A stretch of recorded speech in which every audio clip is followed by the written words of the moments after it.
Across the UK, online and on DAB. We are Talk. Talk Radio. Give it some lip. Talk Radio. Can we disinfect the, can we get just some wet wipes to clean the headphones? Because Farage's poisonous bile has stuck to the headphones, and I'd just like to get rid of it so we can do a nice non-racist show. This is Talk Radio. Late night, Iain Lee on Talk Radio. We have ways of making you talk.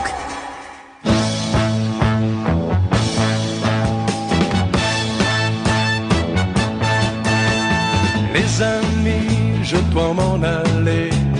Je n'ai plus qu'à jeter mes clés, car elle m'attend depuis que je suis né. L'Amérique,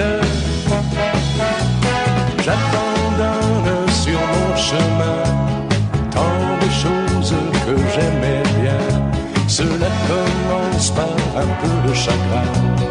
L'Amérique, mais l'Amérique, je veux la voir et je l'aurai. L'Amérique, si c'est un rêve, je le saurai. Tous les sifflets de train, toutes les sirènes de bateau vont chanter sans fois la chanson de l'Eldorado, de l'Amérique. Les amis, je vous dis adieu, je devrais vous pleurer un peu. Pardonnez-moi si je n'ai dans les yeux que l'Amérique. Je reviendrai, je ne sais pas quand, cousu d'or et brodé d'argent, ou sans un sou mais plus riche qu'avant, de l'Amérique. L'Amérique, je veux la voir et je l'aurai. L'Amérique, si c'est un rêve, je le saurai. Tous les sifflets de train, toutes les sirènes de bateau vont chanter sans fois la chanson de l'Eldorado, de l'Amérique. L'Amérique, je veux la voir et je l'aurai. L'Amérique, si c'est un rêve, je le saurai. L'Amérique, si c'est un rêve, je rêverai. L'Amérique. 0344 499 1000. I have one night off and you break the world. Fair play, America. Well played. Well played. You've got to respect that. You've got to respect that. Now, 0344 499 1000. You can give us a call about anything. Now, there's a story in the newspapers today, and the eagle-eared amongst you will, this will ring a bell.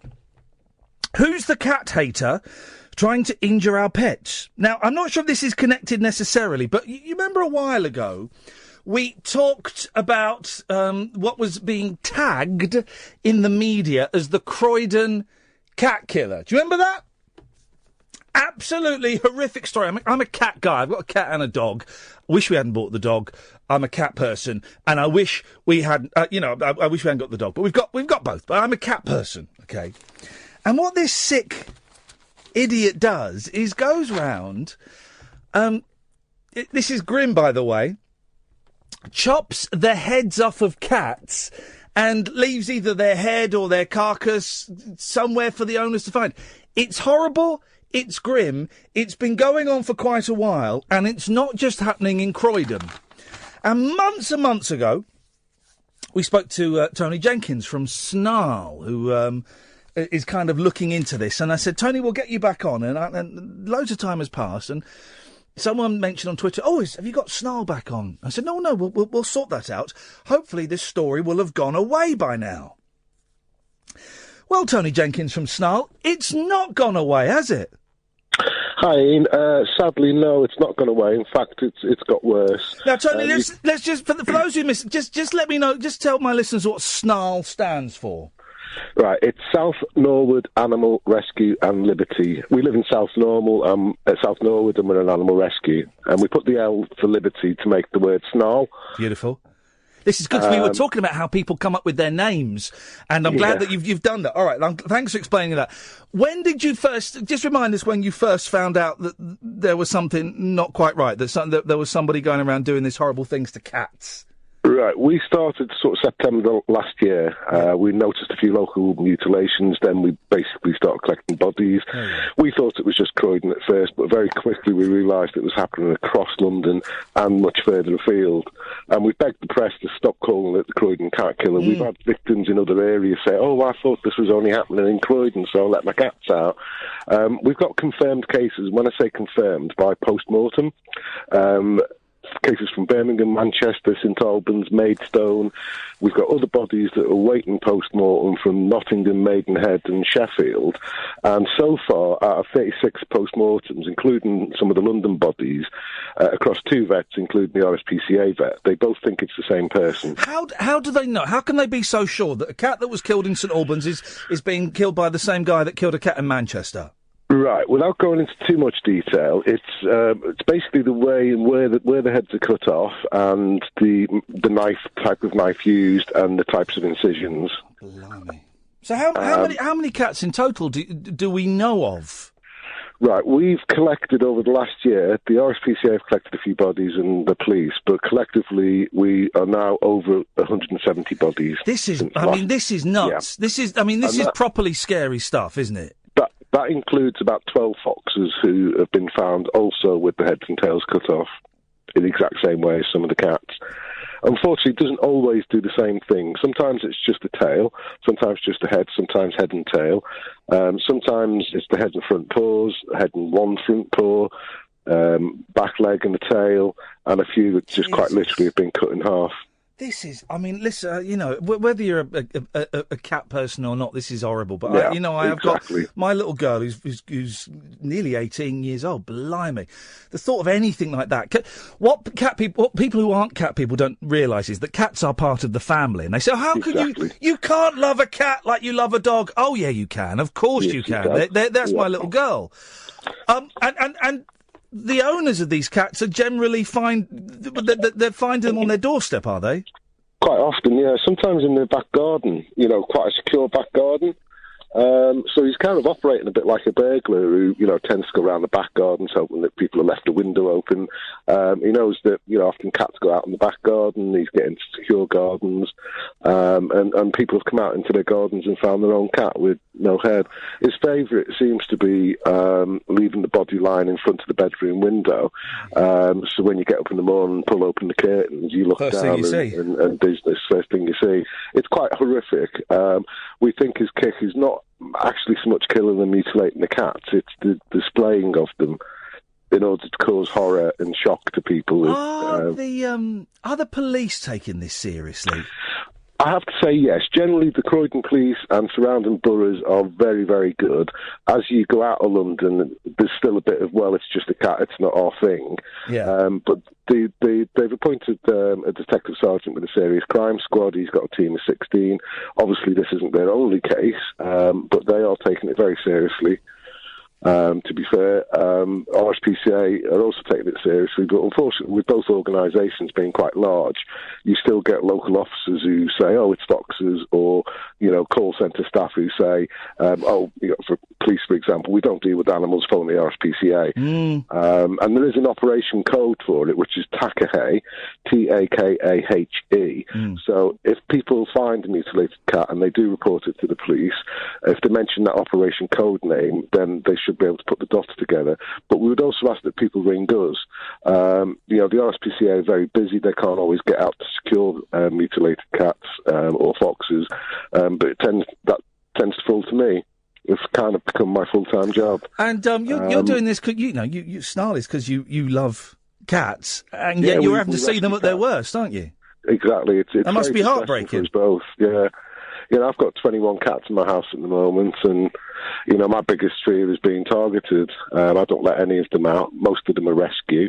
2 are definitely my pets, which I wouldn't rehome. Half a dozen I probably might not be able to rehome because they're quite old. But, I'll still look after them.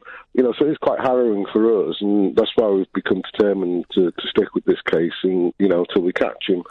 As I said, thus far, the expert analysis is suggesting one person. There may come a time when we realise there's someone else doing it. Well, fine. It means we've got two psychopaths to catch, and and we don't know anything about this person. There is nothing has been seen. He doesn't leave any clues. There's nothing. We've had a few sightings. There was a sighting the other day in Staines. A chap was spotted grabbing a cat and putting it into the back of a car. And luckily someone was eagle-eyed enough to get the registration plate, and they did phone it through. And then the guy came back a couple of days later. Anyway, it was more properly, because the lady rang us, we passed it to the police team dealing with it, and they investigated. It turned out a guy had moved house. He hadn't moved that far, and the cat kept going back to its old house. And he'd come back to get his own cat. Oh, bless. And the cat had obviously gone missing, so the first thing he went is back to the old house to check. Yeah. But having said that, I mean, it's quite amusing. It's totally plausible, but it's only people being a little bit eagle-eyed and seeing someone grabbing a cat at night, phoning it through to the police, and perhaps phoning it through to SNARL, because, if it's in North London, the local police might, we've got more serious things to deal with. But if we then phone the police team, they may get on it, and particularly if they've got a registration plate, that's brilliant. It might be totally innocent. It might be the only way we catch this guy, because he's very clever, stays away from CCTV. There's not that much of it anyway in residential areas, and he's probably forensically wearing gloves and stuff, so he's not leaving any fingerprints or any clues. And it's probably that vigilance that'll catch him. Because I think last time we spoke about, someone, if he was living with someone, his mum, I'm assuming it's a bloke as well, assuming with living with a wife or a girlfriend or his mum or something, that they would notice, they might recognise his behaviour of driving all over the country, but there's also the chance this bloke lives on his own in his pants. It could be. I mean, what we think, what the profile suggests is a white male, maybe 20 to 40, obviously, that doesn't give us any kind of description. He's a psychopath as opposed to someone who's got mental health issues. If you think of the Hannibal Lecter type, someone quite brilliant and in some respects normal, but has got a little sick switch in their head that makes them do horrible things. That's the sort of person we're dealing with. So it could be someone who is married with kids and is just very clever at hiding it up. But in respect of if anyone knows anything, there is now a £10,000 reward, which is a sizable sum of money. So if someone does know something, it's worthwhile them, grassing this person up. It may be innocent, but again, it might lead us to the person doing it. Tony, what's the if people at home have got a little think? Oh, I think my husband. It was fun. If they got anything suspicious that they're thinking about, what's the best number to call you? They can call us, and we'll pass it on to the police if it's relevant, or they can phone the police direct. I can't remember the team's number off the top of my head. Get us the number, Tony, and we'll give it out a little bit later on and give people a chance to get a pen and paper. I think it's I'll let you know what it is. But they can phone SNARL on this number, and I'll pass it through straight to the team. I mean, the reason I suggest that is, sometimes we get people and it's just a very, very vague suspicion that's really probably nothing. And we do try and filter that out so as to maximise the police time and not waste their time, if you know what I mean. So I'm quite happy if you put my number out. Okay. And then, we'll act as a little sort of filter. But police can ring it through on 101. Yeah. And if they mention Operation Takahei, that they think they might know someone who might be doing it, as long as they mention that operation name, then it should get through to the team. But I would probably suggest that they also ring us as well. Tony, listen, I'm going to put you back to Kath. You can sort out phone numbers and stuff, and we'll give out the number after the break so people can go and get pen and paper. It is just the most incredible story. I mean, it's just hideous. I've got the number. I'll give you the number after the break, dear listener, so you've got a chance to jot it down if you want. My number, on the other hand, is 0344 499 1000. Pennies to call, probably free as well if you've got it in your package. I'm Iain Lee. This is Talk Radio. The radio show for people who know the best part of the day is the night. Late night Iain Lee on Talk Radio. We have ways of making you talk. The phone number, if you want it for SNARL, 07961 030064. 07961 030064. And here's a tip, guys. Here's a tip, and it really annoys me. The number of people that don't know this. When you're leaving a voicemail message for someone and you have to leave your number, don't leave a long 3 or 4 minute long message, then do your number once at the end. No. You go straight in with your name, your number, then you leave your message, and then you do the number again. That's obvious to me. Hello, Steve, it's Iain here. My number's 0344 499 1000. Then you talk for a minute. And just a reminder, it's Iain, 0344 499 1000. That's what you got to do. It's all you've got to do. The amount of time was plenty on my mobile phone. You're through a gift gaff, right? Someone leaves a message, and it's a really important message, and it's 4 minutes long, and at the end they do their phone number once, and they do it faintly, so I can hardly hear it. And then I've got to spend 20 minutes trying to scroll through the messages again to get to that one. Oh, man, I've got really bad indigestion. Got really bad indigestion today. Got indigestion. I'm finding it hard to talk. You know what I mean? So the numbers you want, 07961 030064 or 0208 649 0216. Quote, Operation Takahi. Takahi. Can I tell you something childish I did? You know, who's that massive bellend? Oh, yeah, Nigel Farage. He was on James Whale's show, spouting his usual poison and reactionary bile. And I was in the other studio. So there's the studio where I'm sat in now. And then there's the other studio where the production team sit. And Ed was there producing. And I was in the other studio.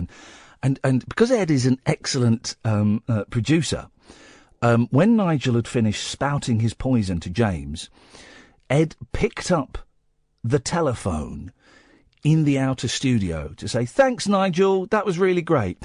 And something's got a hold of my heart. Something got a hold of me, guys.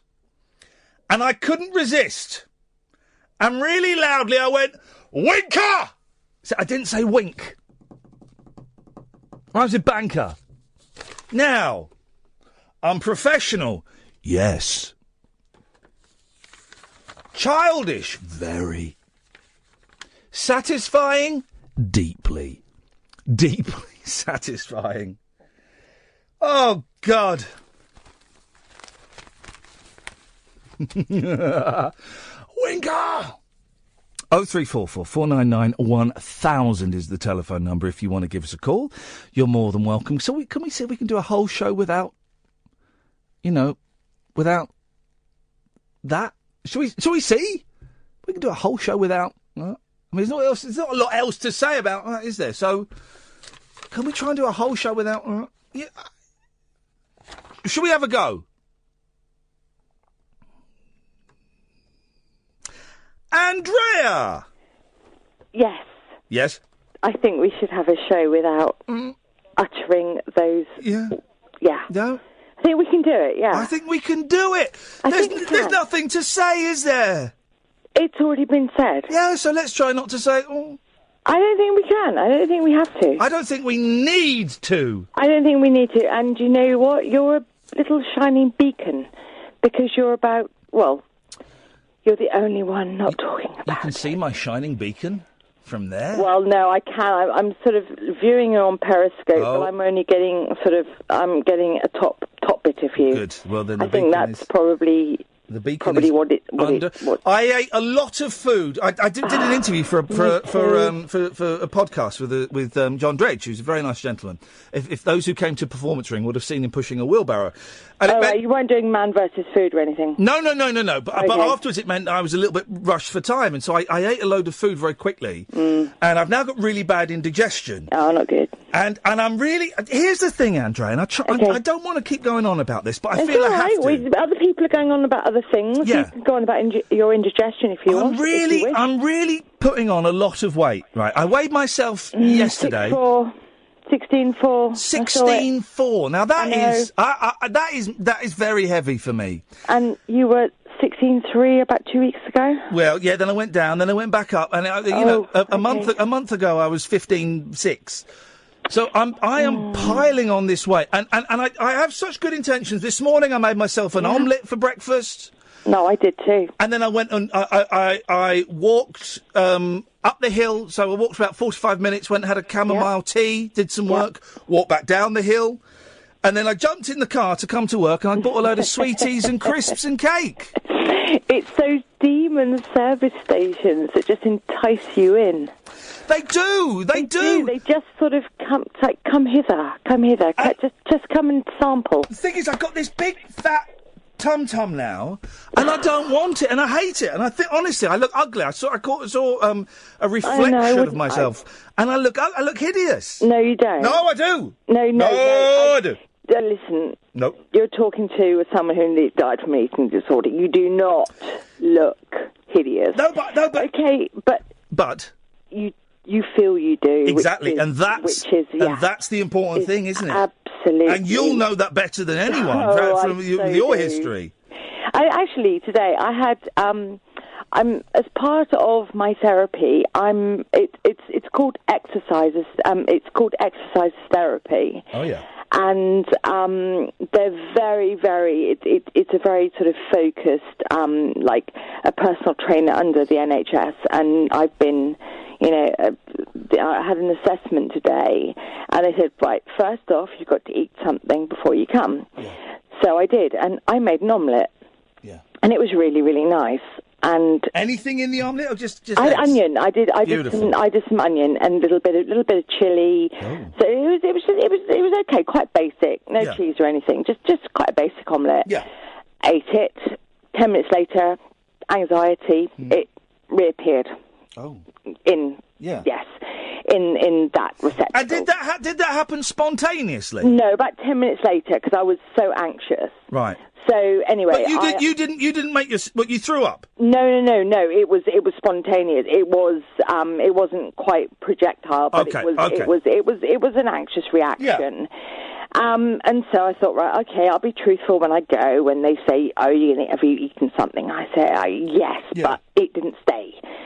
And then they said, okay, we'll do your blood pressure now. And I'm sort of thinking, okay, blood pressure. Yeah. I'm anxious. Blood pressure's going to go through the roof. I have a blood pressure machine at home. I do it 3-4 times a week. Completely normal. Yeah. Get into an anxious situation, through the roof. Yeah. Did 3 lots. Right, first strike. Fact I hadn't eaten, no exercise. Okay, they could sort of maybe pipe past that.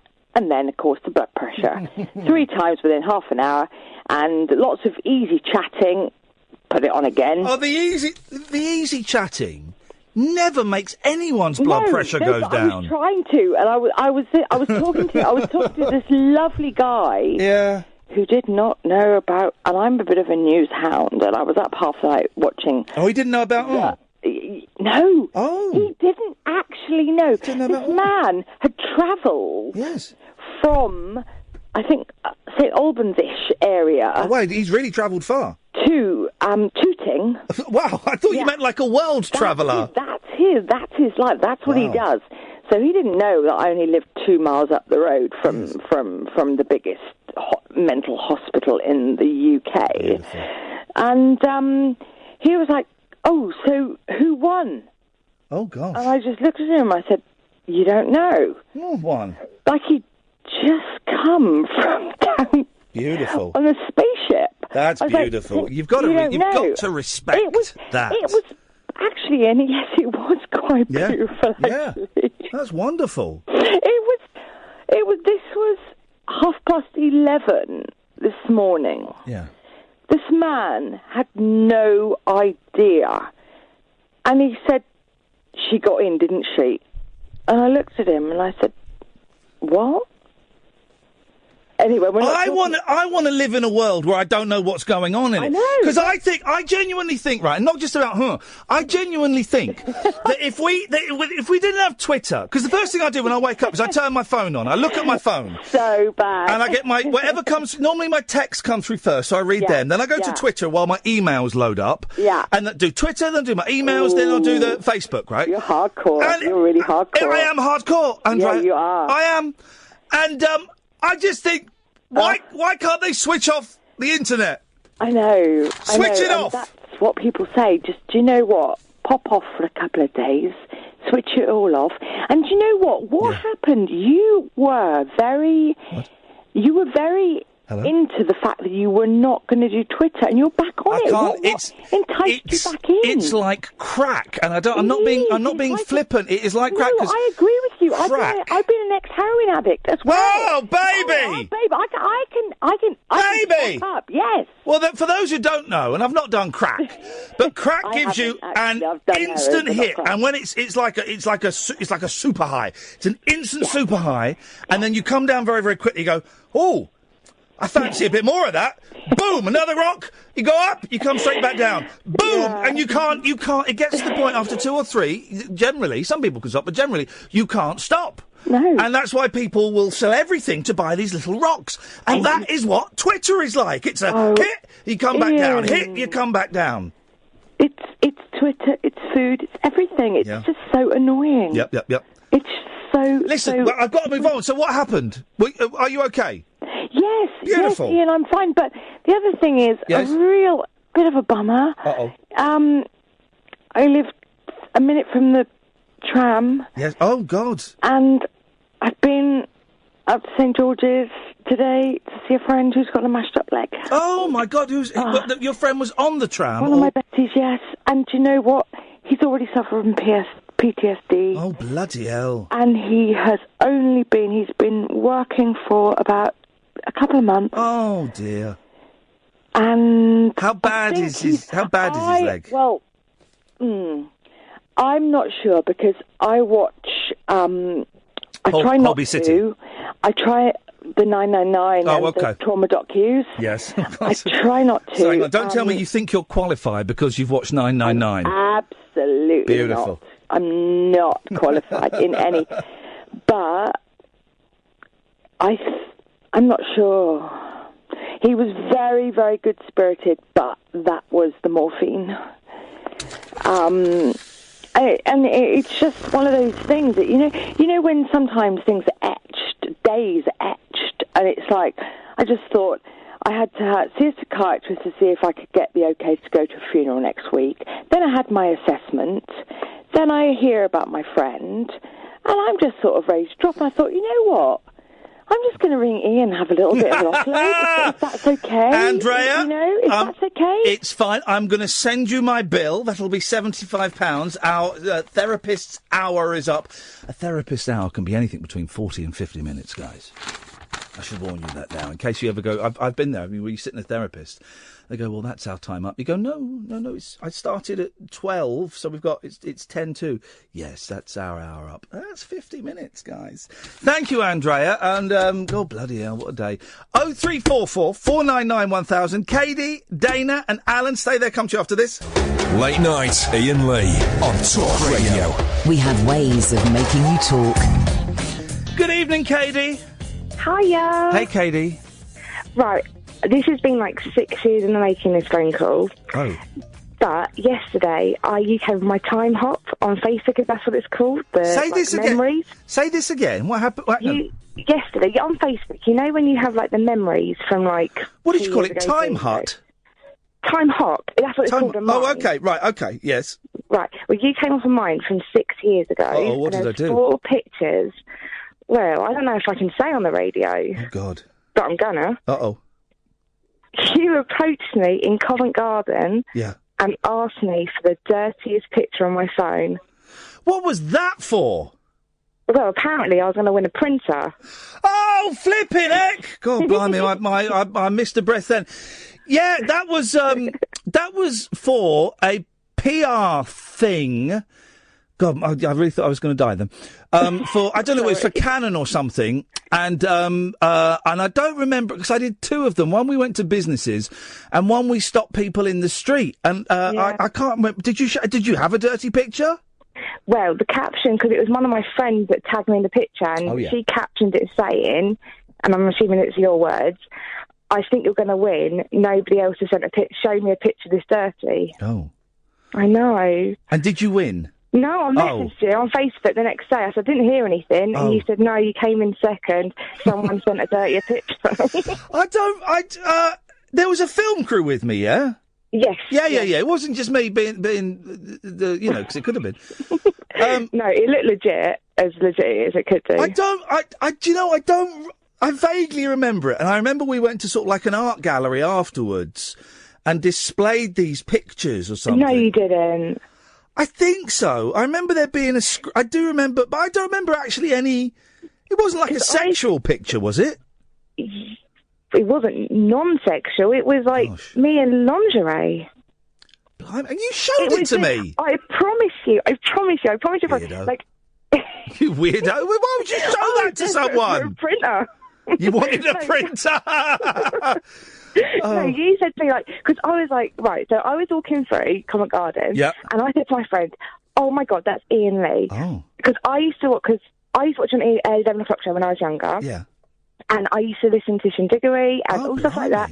And my friend, who I used to work with, he was like, you have to, because I'd obviously been always aware of you, but I was 22 when I showed you that picture. I'm 28 now, so I was quite a bit younger than a lot of people that knew of you. Yes.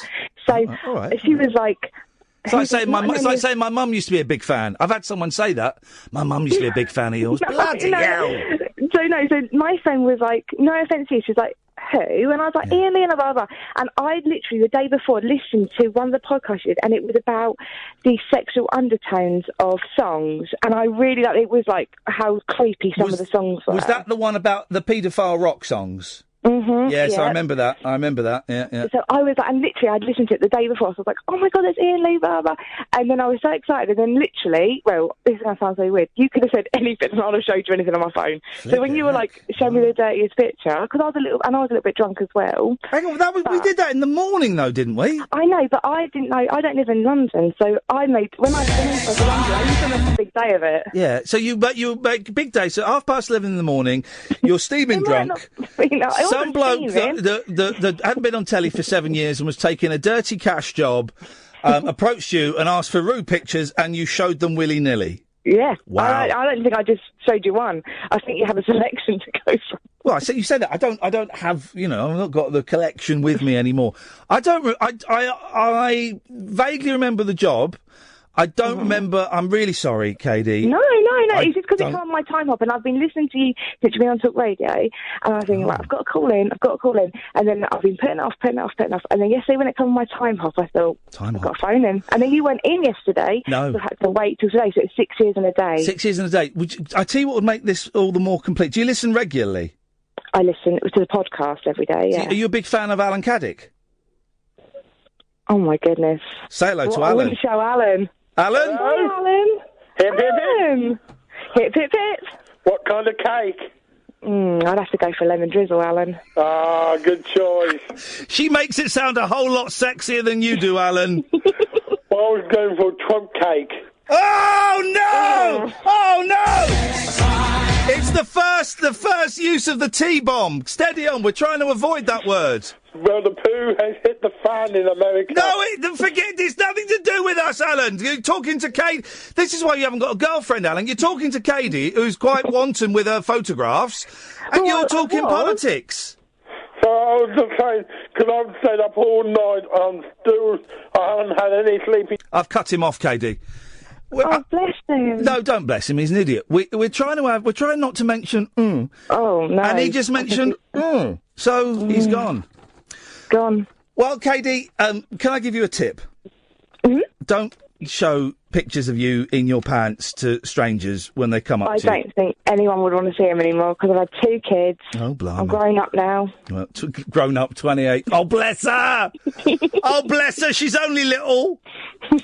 Well, listen, I've got 6 years and a day. Oh, blimey. Well, thank you for that, Katie. I enjoyed that little stroll down Facebook time hop memory lane.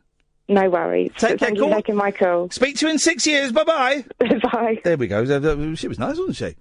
0344 499 1000. We're going to try and do the whole show without mentioning, So, Caddick's already blown it. Let's see if we can get a bit further without mentioning it. 0344 499 1000. Late night Iain Lee. On air and off the loop. On Talk Radio. We have ways of making you talk. It's just, everybody's going to be talking about now. And the effect it will have on us and the rest of the world and what can be. Radio 4 did most of their PM show was getting experts on to ask them what was going to do next. And they said, well, we don't know. But they stretched it out for 40 minutes. Well, we don't know. He could do this or he could do that. Oh, we don't know. And everyone's spoken about it all day. What else is there to say now? There's nothing.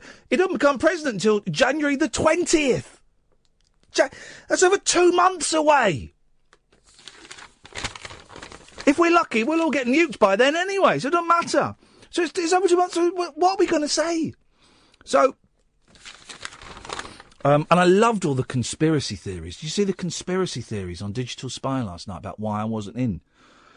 Because my wife was working nights and we couldn't get childcare, so I fancied a night off. I got the date wrong. Originally, I booked the Monday off, and then last week I had to go, oh, no, I've got the date wrong. It's the Tuesday. I didn't even know it was the doodah. So, but then I would say that, wouldn't I? Because my Zionist puppet masters have told me to say that, haven't they? Huh? Haven't they? 0344 499 1000 is the telephone number.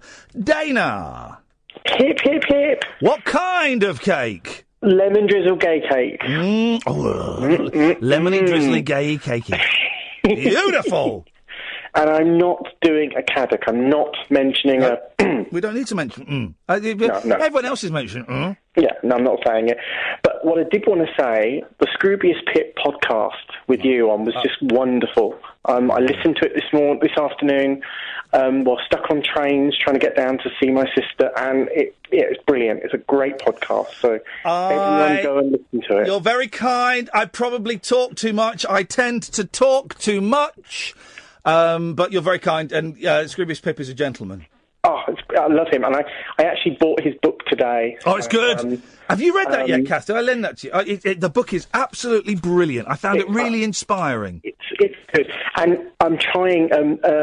His mum is my friend's boss. Brilliant. And when he finished the book tour recently, he was at the library that his mum works at. Oh. And my friend got a wonderful picture for me of him waving at me, waving to me. I suddenly got this picture on my phone. Brilliant. And there's group, and it was just a picture just for me. It was wonderful. Pip is one of the nicest gentlemen. And do you know what? I know, I kind of know, I don't know him very well, I've met him twice, but I know that if I needed a favour, I could probably give him a call, and he would try and help. He's a thoroughly decent gentleman. Oh, it's wonderful. So everyone, go and listen. It's a wonderful podcast. Well, yes. And the Jeff Lloyd one the week before was really good, but your one was, I loved it. Yeah, I was going to mention Twitter. I have Twitter. Yes. But I can't work it. What do you mean you can't work it? I can't do it. I'm old. I've tried. I tried to send you a message, and I don't think it ever went. I tried to send Kath one after Performance Ring. I've even tried to send Hassan one. So hang on. Who are you on Twitter? Misfit Scully. How do you... Oh, blimey, you've got a silly name. How do you spell that? So MISFITSCULLY. LOY? No, Misfit Scully. Hang on a minute. MIS... Misfit. SCU... Yeah. L... sorry, hold on. I've got to write it down. MISFITSCULLY. FIT. Yes, Misfit. SCULLY. Right. You haven't got a pic. You're an egg. Yeah, I can't work out how to put a picture on either. Right. This is what you've done, you prune. Right. First of all, you're an egg. Right. Yeah. You've not done the thing that three people have done this. Right. I've had three people follow me when they've obviously just opened Twitter. And I know they've just opened Twitter because for their name, they've put their telephone number. Oh. Because obviously it's so years since I joined Twitter, so I don't remember, but you have to put your number somewhere, and they've put their number in the wrong place. And so I have very kindly phoned up these three people on separate occasions, gone, hello, you just followed me on Twitter. I should let you know you've put your telephone number up there. I'd get rid of it quickish. Yeah, ASAP. Right, so you've done that, but also your tweets are protected, so no one can see your tweets unless they're following you, and there's only one person following you. Yeah, which is my sister. Well, so no one's going to see your tweets. So how do I get people to follow me, though? You have to Well, you have to be interesting. I think I can be interesting. Yeah. And you have to unprotect your tweets. Oh, right. I will do that then, because it's like Hassan when he said, get in contact. So I tried, and of course nothing's happened. So, right. Absolute prune. Or, Dana, and here's an option, right? Mm. Hang on a minute. You joined in June 2014. Yeah, but I've never used it until about a month ago. Right. You're following 26 people. Yeah. You've done 14 tweets. Yeah, it's only your sister following you. Yeah. You could get out while the going's good and delete that Twitter account. And have a life. You could be free, Dana. You could be free. That is something, I suppose there's that, I've got to think, haven't I? I need to think way up the odds. You could be free. Oh, this is it. Maybe I could be the only person out there that actually then has a life. Yes, exactly. You don't need it, grey egg. It's rubbish. It is, honestly, Twitter is utter pony. And Twitter today is all full of self-righteous people going, everyone in America is an idiot. And other people going, I told you so. It's just mean. You don't want to be part of that. No, but it's like I want to try and contact Hassan, because you remember, I don't know if you won't remember, but he said for me to contact him and he'd send me some details and links. He did, I do remember that. Well, I can't contact him. Well, so I'll have to... In that case then, you're going to do it. Maybe I'll have to dance with the devil for a little bit, maybe. Exactly. Thank you, Dana. Good luck with that. Kevin! Hello, Ian. Hello. You all right? Yeah, I'm all right. Kevin, what you got for us? I just wanted to run something by you that's really been aggravating me. I live in Kentish Town. Do you know Kentish Town? I do know Kentish Town very well, yes. I used to live in Muswell Hill, and I would get the bus from through Kentish Town on my way to Highgate. On my way to Camden. So you'll know that they're gentrifying the tits out of the place, aren't they? Oh, I haven't been there for a couple of years. Are they? What are they? Have they still got that Irish pub in the middle of the roundabout? In the middle? No, that's in Tufnell Park. That's the Boston Arms. That's glorious place. So I've never been in there, but I've been past it. Okay, so Kentish Town. Sorry, yes, yes, they are gentrifying it, of course. They're tightening up all the boozers. Yeah, and there's a beautiful old lady who lives in the area. She's got bipolar, but she's not a pest. You know, she talks to people in pubs. Yeah, and two of the pubs that have been tightened up recently have barred this woman from going into the pub. That's discrimination, isn't it? Surely. Well, yes, it is. But is she causing a problem? No, she talks to people, and I've seen her talking to people in pubs. No. In a public house, yeah. We won't have this, Kevin. No. So, and I've seen her talk to some people, and they will just say, "Look, I don't want to talk to you. Can you just go away?" That's fine. It doesn't hurt her. She's fine with it. Yeah. But people that have taken over these pubs are saying that she's a pest and that she Does she buy drinks when she goes in? Do you know what? All she buys is soda water. So she pays £1.10 for a pint of soda water. And how responsive is she? If I were the landlord, right? Yeah. And I could see her chatting away to someone, and that person looked uncomfortable. I said, "Look, love, you're welcome in. You can have your fizzy, you can have your soda water, but don't talk to anyone." Yeah, she stopped talking to them. Oh well, then that's mean-spirited, isn't it? Yeah, it's horrible. That's mean. It's yeah. horrendous. That is. Yeah. How do you know about this, Kevin? Because she's a friend of mine. Mm. You know, she's a friend of mine, and she's told me about it, and she won't go back into those pubs anymore. Now, and let me. I'm going to question you as though I was an inquisitor, Kevin. So please don't be offended. But if you're offended, tough. Yeah. Do you know that she's telling you the truth when she says that? Because sometimes bipolar people can imagine slights that aren't there. Well, no, she's been told she's not allowed in them. I've contacted both pubs on Twitter. Oh, and they've said it. Yeah, the first pub eventually folded and said, she can come in with a friend or something. But the other pub, the second pub, the latest pub that's done it, they've acknowledged it, but they've not said anything about it, about changing the.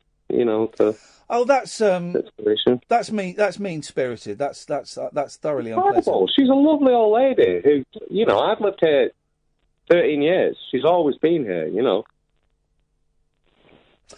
There's nothing I can do about it. I know there's nothing you can do about it. I know. I just wanted to. Are you going to do anything about it? Are you going to take? You've spoken to them on Twitter. Are you going to take it any further? I've been trying to. I don't know how much further I can take it. I've tried outing them. I've tried shaming them on Twitter. But they didn't give a stuff, did they? No, not really. No. That makes me really sad to hear that, Kevin. That is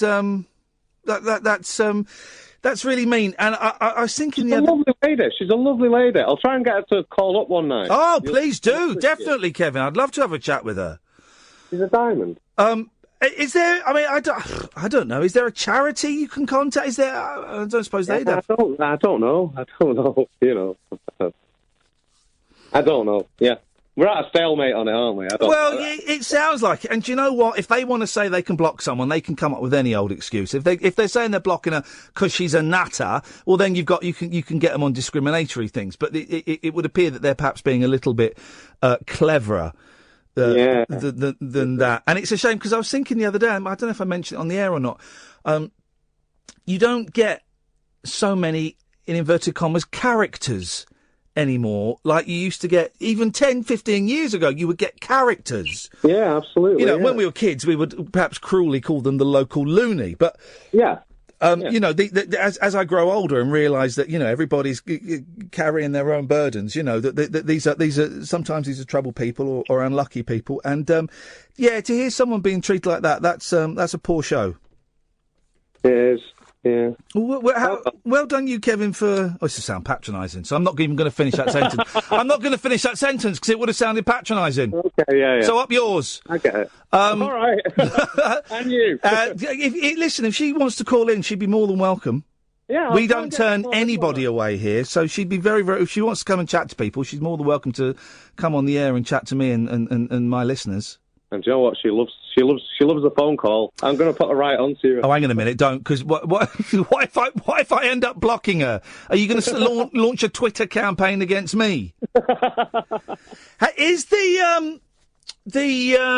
what's the pub next to the Forum called? That's one of the pubs that barred us. Oh, is it? Oh, blimey, in that case we won't go there. That's been parted up now. It used to be a gig venue, but now it's just a gastro. Whoa, hang on a minute. I got that. There was uproar about it. I didn't know that. That was the last place I think I saw Frank Sidebottom perform. I performed there in bands. Oh, yeah. That venue was awesome. I saw Frank Sidebottom there just before he died. And what was brilliant was Chris Seavey was stood at the door selling CDs and stuff, and no one recognised him as Frank. It was a joy. Oh, they've got rid of that, have they? Yeah. That is that F-bomb you dropped was aptly placed. That's awful. Yeah. Oh. Well, Kevin, the award for most depressing phone call. This area. Sorry? That was probably a totem of the decline of this area, Well, yours has been the most depressing phone call so far, so thank you very much. Sorry about that. No worries, mate. Nice to talk to you, Kevin. Thank you, mate. Okay, thank you. Cheers, bye-bye. Oh, no, I used to love that room.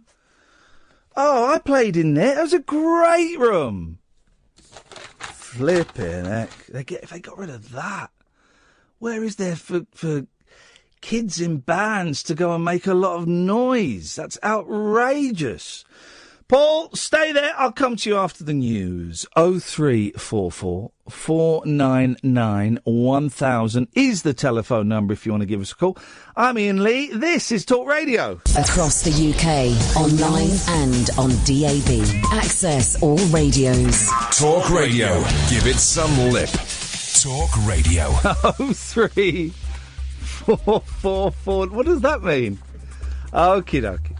0344 499 1000. We're trying to give you a break from and not mention at all. We're not doing so badly so far. Kyle, Paul, Dean, come to you after this. Late night, Iain Lee on Talk Radio. We have ways of making you talk.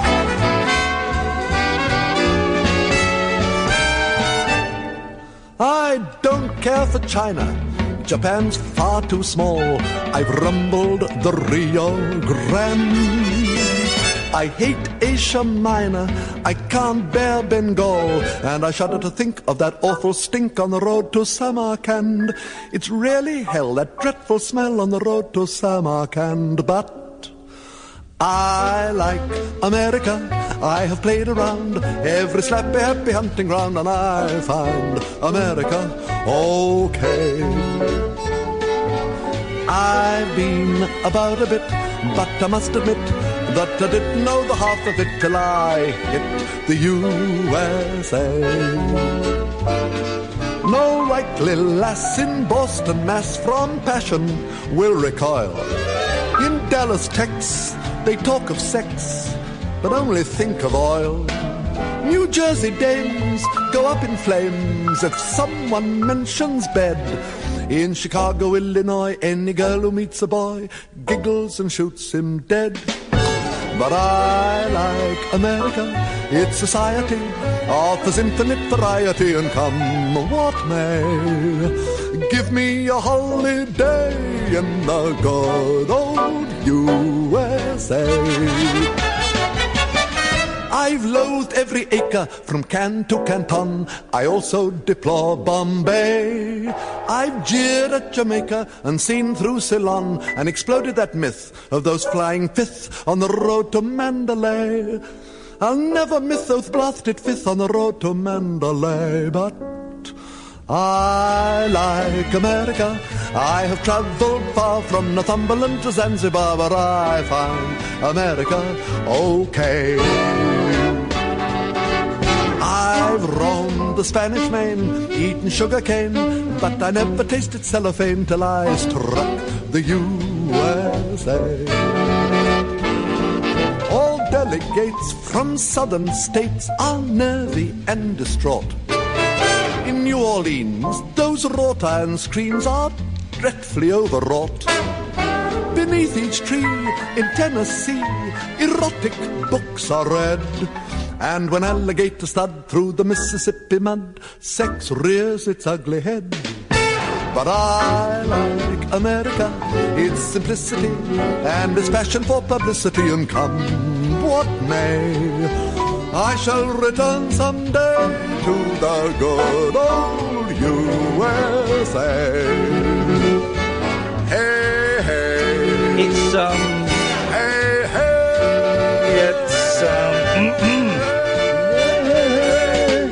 It's been a while since I've heard that, and knowing Noel Coward, I was waiting for some horrendous racialistic slur. There wasn't one in that song. Thank you, the master.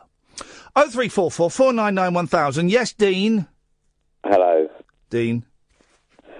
I phoned up to talk about my dog going for a wee on my favourite cushion. Dean? Yeah. Have you ever lived in Langley? No. Have you ever been a spy? Many a time, but not for a profession. You never killed a man in China? No. I'm going to ask this Not next yet. This next question is going to sound weird. Do you have a penchant for black ladies? A what? Okay. You sound really like... Dean, you sound really like a caller I used to have called Dion. I am not him. You do not sound like him. But he was a spy that could never talk about the missions he'd done in China where he'd killed people, so it couldn't be you. I'm not him. Where do you live, Dean? Kent. I'm only asking. It's a little joke. You, Kent. Thank you very much, Dean. What have you got for us then, Dean? I want to talk about my dog going for a wee on my cushion. Go on then, buddy. He's done a wee on my cushion. Uh-oh. Sat down on it. Yep. Got it all on my T-shirt. How do you know it was your dog that did it and not you?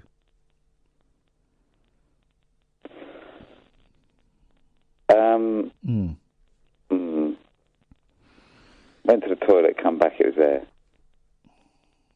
How much have you had to drink tonight? Not enough, probably. Well, have the dog put down. Oh, I can't do that. Or take the dog for more regular exercise. He gets enough. Well, he obviously doesn't get enough if he's peeing all over your furniture. He's got one of them nice faces, Ian. Sorry? He's got one of them nice faces. He's a gentle soul. He gets away with bloody murder. And your T-shirt is wet? Yeah. How? It's got wet by the bloody dog, isn't it? Yeah, the dog. Yeah, Yeah. Not quite sure what you want me to do about it. Don't know. I was waiting for you to come out with something funny. No, it's a very serious issue. It is. So we can't make light of this. Of course we can't. No. Have you cleaned? No, I'm still wearing the T-shirt, Ian. I wasn't talking about the T-shirt, I was talking about the cushion, Dean. I've leaned on the cushion. You've leaned on it? Sat on it. You've sat on it? But it's bowled me back. So your back has got dog pee on and your first thought was to call me? Exactly. Thanks very much, Dean. It's been an absolute pleasure. Paul's on the line. Evening, Paul. Hip, hip, hip. What kind of cake? Gay, obviously. Yeah, of course. I love you. Paul, I've yet to make up my mind about you. So I'm not going to... It's unrequited at the moment. No, instigated by you, but that was the other night, and I apologise for taking you on a tangent that you were not willing to go on, but that's not why I rang up anyway. Okay, peace and love, man, peace and love. How are you? I've got really bad indigestion. What from? Food. What food? Just no, rubbish food. I've eaten rubbish food today, and I did so well, and then so I got in the car to come to work, and I thought, I've done really well. I'll go and back the garage and buy a load of stuff, and I'll go home and I'll hate myself. The cycle will be complete. Oh, mate, I'm the same. Yeah. So you eat healthily for a day, then you reward yourself by overindulging. No, I don't reward myself. I punish myself. I use it as a reward. And I'm just getting fatter and fatter and fatter, and everyone goes, "Oh, no, you don't look fat." Oh. No, I do look fat. Here's. Do you want to hear? Do you want to hear the truth? This is the embarrassing truth, right? Go on. I can't bend over. This is true, right? I can't bend over to tie up my shoelaces anymore. I have to sit down and lift my leg up. I feel your pain. What is that? What is that all about? Do you want to feel a little bit better? Yeah, go on. How heavy are you? 16.4? Yeah. Same as me. I'm 5'10". What are we going to do about it? Oh, mate, I don't know. Those Paul McKenna hypnotic CDs work for a day, but that's it. Yeah. I don't know. It's got to be a complete restructuring of our lifestyles. It does. That's what it's got to be. It's the only thing it can be. Yeah. It's too easy to do the wrong things, isn't it? Always is. Yeah. Way too easy. But I've had no coffees today. I've had no lattes. I had what do they call it? An Americano with a dash of milk. So I'm cutting lattes out, because I'll have 2 or 3 lattes a day. Well, that's flat white. Flat white, that's kind of similar calories. Look at me, I'm looking at calories now. It? Yeah, like a medium-sized latte in Costa or something is about roughly 240 calories, and a flat white is about 225. Whereas an Americano is about 7. Okay. So that's something, isn't that'll it? Help. That'll help. Yeah, that'll help. Won't it? Yeah, absolutely. Won't it, guys? Please? Anyway, go on. What you got for us? I don't know if this is any interesting or not.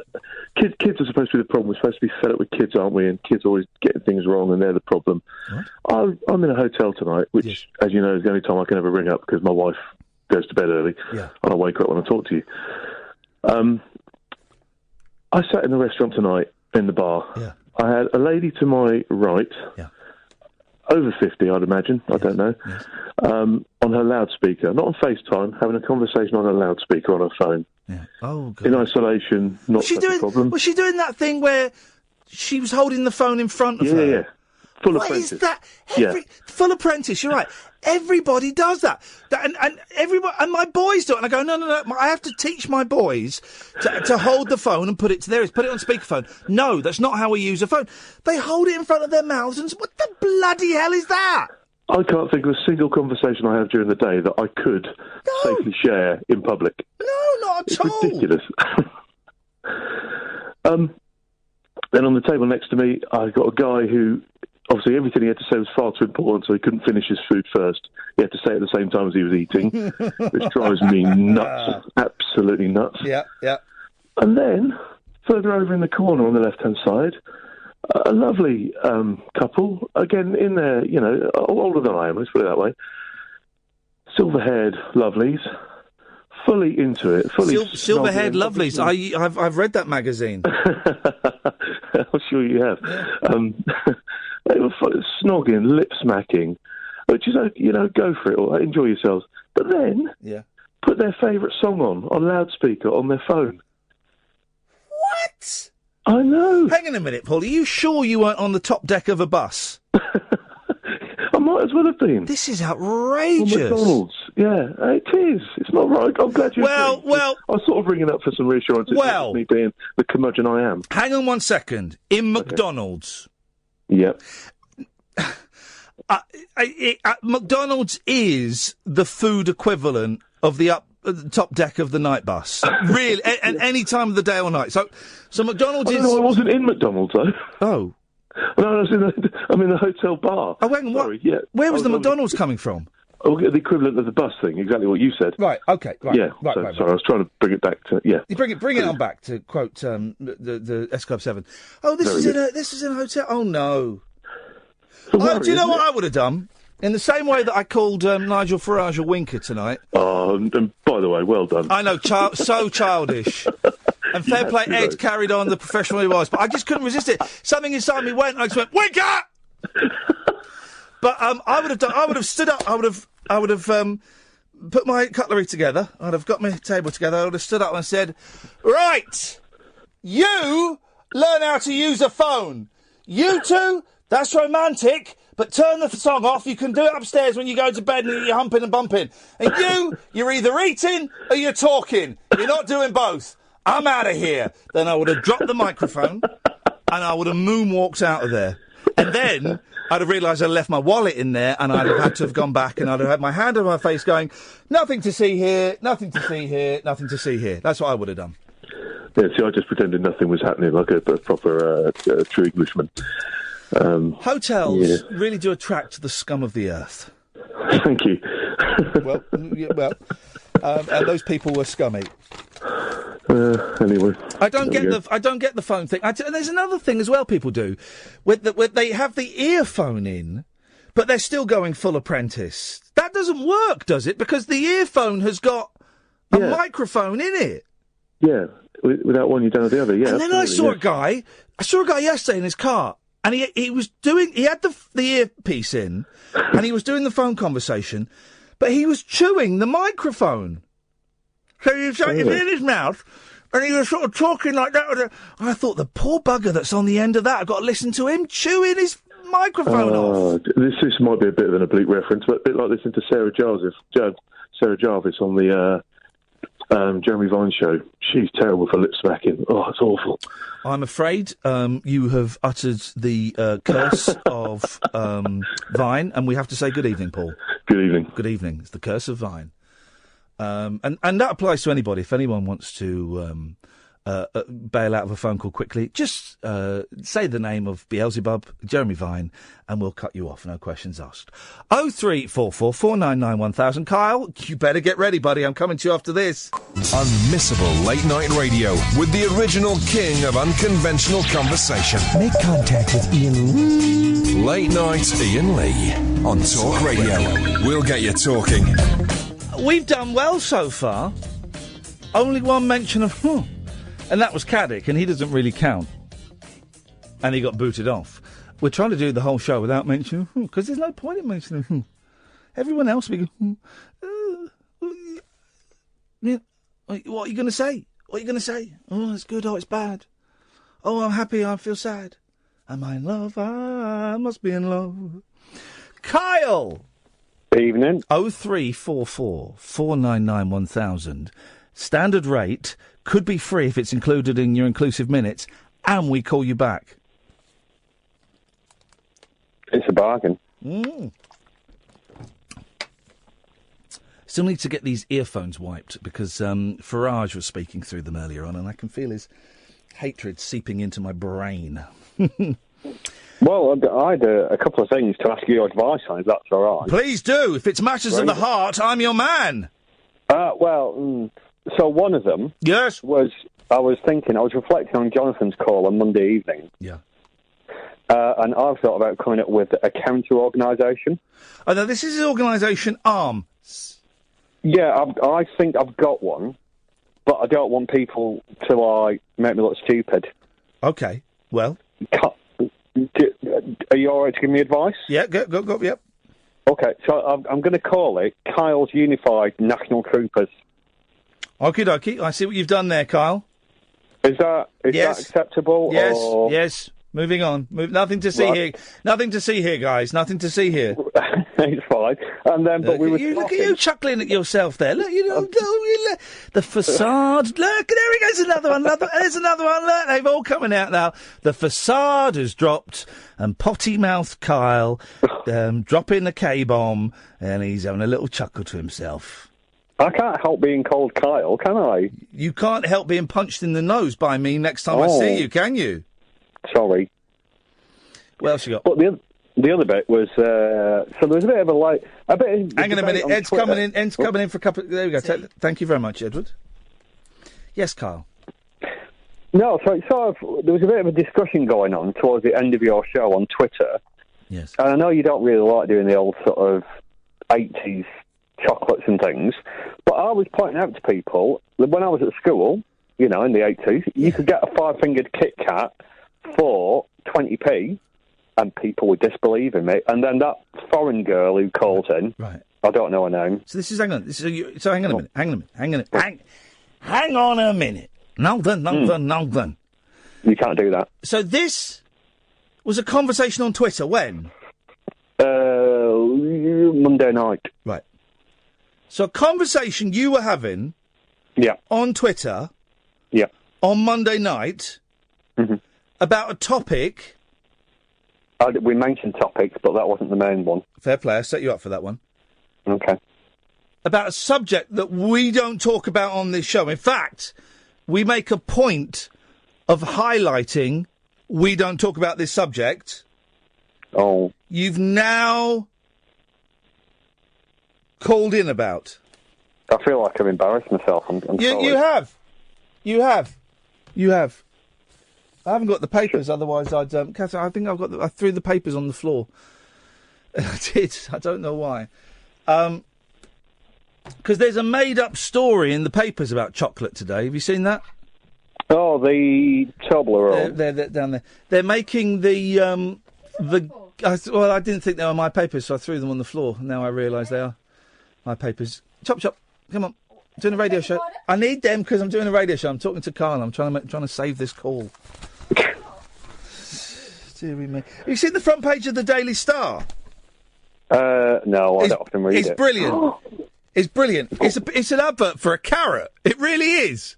It's actually an advert for a carrot. Why is it an advert for a carrot? No, it is. Richard Desmond? No. It's an advert for a carrot. What, on the front page of the Daily Star? Dreaming of an amazing Christmas? Look inside. Every day amazing, and then it's the name of a supermarket. That's genius. Why do you... Oh, what, because of snowmen? What? I don't understand. The carrots. But you can have other seasonal veg, surely. Toblerone, Bramonas, and the left-wing liberal elite, and the mainstream media. By the way, and I don't... Listen, I'm a man of peace, Kyle. Mm-hmm. How much do you want to punch Piers Morgan in the face now? Well, he was... Well, we're not talking about that. No, we're not. He was quite irritating last night. Toblerone. This one for the Bramonas. Bars increase gap, lose weight, but keep price. Who cares? It's a Toblerone. Who cares? You only get them when you come back from airports anyway. Well, that's the thing, because I'm not, apart from, obviously, Partridge, you gorged on them, but I'm not a massive fan anyway. I always look at them going through airport thinking, I'm not going to buy one. I'll buy a bottle of Baileys. I like, and I'm not a racialist, as you know, but I do like the white ones better than I like the brown ones. Oh. Now on to Toblerone. No, I like the white ones. I like the big, giant white ones you get from the airport. But why? They just, spear your mouth. When you bite on them. And spear out. You break the bits off your prune. What, have I been doing it wrong all these years? Toblerone has been blasted for stretching the gaps between chunks. It means bars stay the same length, but way less. Here we go. Who makes Toblerone? I'm tempted to say somewhere. Well, I suspect it's Switzerland, but it's probably not, is it? It's probably Switzerland? The whole country makes Toblerone? Are you nuts? I don't know that. It's Mondelez. What, you can't say that. Sorry? Mondelez. Mondelez. Makers, Mondelez, who bought Cadbury's. Who are Mondelez? Where are they based? Abroad. Who bought Cadbury's and enraged fans by messing with their products, said costs of ingredients had risen and they did not want to hike the prices. It's because of Brexit! Do you know what? It's the bloody EU. That's what it is. One customer complained, if you were really that concerned about customers, you'd have consulted them, you slags. Another said the new version of the one... Guess how old Toblerones are? 1946. That's a year. I said, guess how old they are. Anyway, you're wrong. 108-year-old bar looked like a toothless comb. A third added the joy was always in breaking off one triangle at a time. Well, you can still do that, you muppet. But why would you... Oh, yeah. Hang on a minute. Okay. Hang on a minute. Robert Haig of Consultancy Brand Finance said, they don't seem to have the previous owner's reverence for traditional confectionery. Oh, stick it up, you bum. Well, you can't stick a Toblerone on it. Here we go. Well, you could do. The firm told The Sun the change was not a direct result of Brexit, but said the pound's exchange rate was not favourable. It's Nigel bloody Farage! Well, you know they're shrinking walkers as well now, don't you? Thanks for calling, Kyle. Cheers. And then they listed some other chocolates that have done some rubbish things to it, including chocolate orange. I never got the point of chocolate orange. The only good thing about chocolate orange is when you you smacked it on the table so that it fell apart. It was one of those chocolates that you would eat, and it'd be the last ones left over on Christmas, and you'd eat it, and you could eat a few pieces, and you could make the chocolate taste outweigh the orange. But if you had like 4 or 5 pieces, the orangey taste became too strong, and you couldn't beat it. Horrible stuff. I'm about to throw to a break. 0344 499 1000. This is Talk Radio. The wild man of late night radio is back. Iain Lee on Talk Radio. We have ways of making you talk. 0344 499 1000 is the phone number. Now's an excellent time to call in. The phone calls kind of always drop off between about 11:15 and a 11:45. As they do. I think we're doing all right. Doing a show. Oh, a bit of a yawn there. Bit of a yawn. It's funny, isn't it? You have one night off, right? I had all plans of what I was going to do last night once I put the kids to bed. And do you know what I did? I got into bed myself, did some pottering around on the computer. My eldest climbed into bed with me, and I fell asleep. That was it. That was my night. That was my night off. Knackered. Could do a little bit of work, That was it. Then I woke up and I put him into his bed. No, I put him into his brother's bed because his brother was in his... Very complicated. And then I was woken up about 1 o'clock by... That was it! My youngest came in, right? Daddy, can I get in bed with you? I was going, who is this? It's me. I was going, who is this? Who is this? Who are you? He's going, it's me, Daddy. Poor little thing must have been terrified. Literally, and he was climbing over me into bed, and I'm going, who are you? And I was trying to look, and I couldn't see. He's going, who are you? It's me, Daddy. It's like, okay. Yeah, sure. I didn't have a clue who it was. Isn't that funny? I was trying to squint. Who is this? Poor boy. Ay. Ian! Hello, sir. How are you? I'm good, thank you, Ian. What you got for us? Another pearl of wisdom. You may remember I rang you last week about the way to win the apprentice. Yes, you sneak down when the phone rings, you answer it, and you go and meet Lord Sugar yourself. Correct, Amondo. Yeah. Another one for you. You know, you've been talking about Nigel Farage a fair bit tonight. Surely, if he doesn't like Europeans, shouldn't it be Farage, not Farage? Well, no, it's pronounced like garage, so it's Farage. It's Nigel Farage is the actual correct way to pronounce it. Yeah. But people say Farage, don't they? Well, yeah, but, you know, people say all kinds of things in relation to that rather unpleasant gentleman. And I heard that he was angling for a late-night show here. I don't think so, buddy. He's been on another station. He's been on LBC and he's awful. Not only is he awful because he's got poisonous, toxic, divisive views, but far more importantly to me, he's a rubbish radio presenter.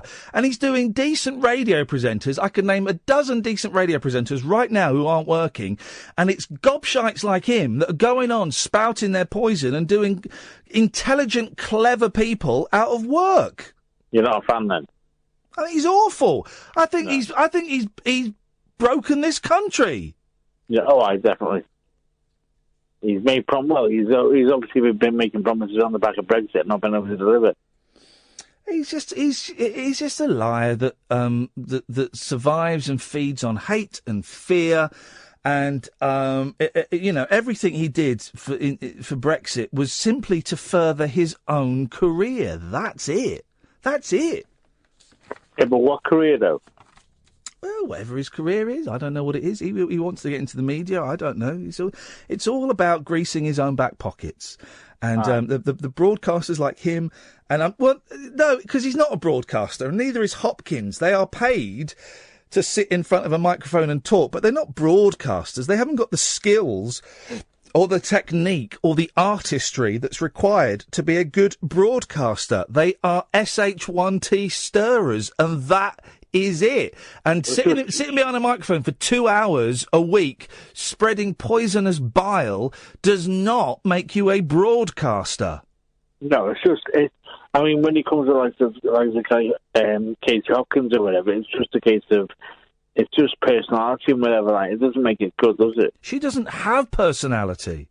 Well, I've not listened to her, so I don't know. Like, I've listened to her. Listen, but if I'm going to slag someone off, I'm going to listen to them first.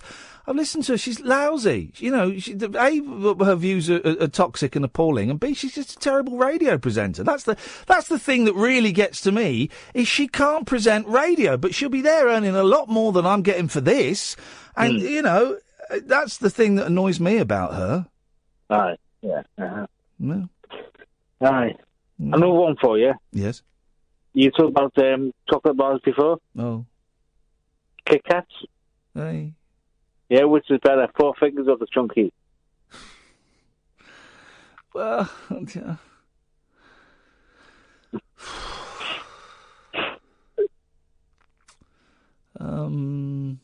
No idea. No. Don't care. No. No. Shall I go? Yeah. Yeah. Okay.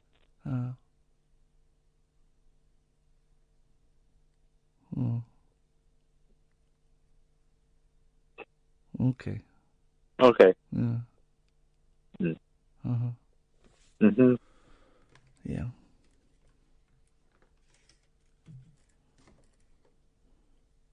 Okay.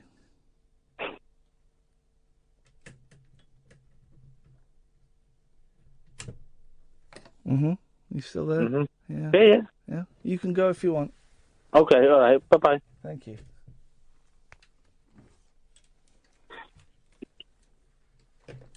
He's gone.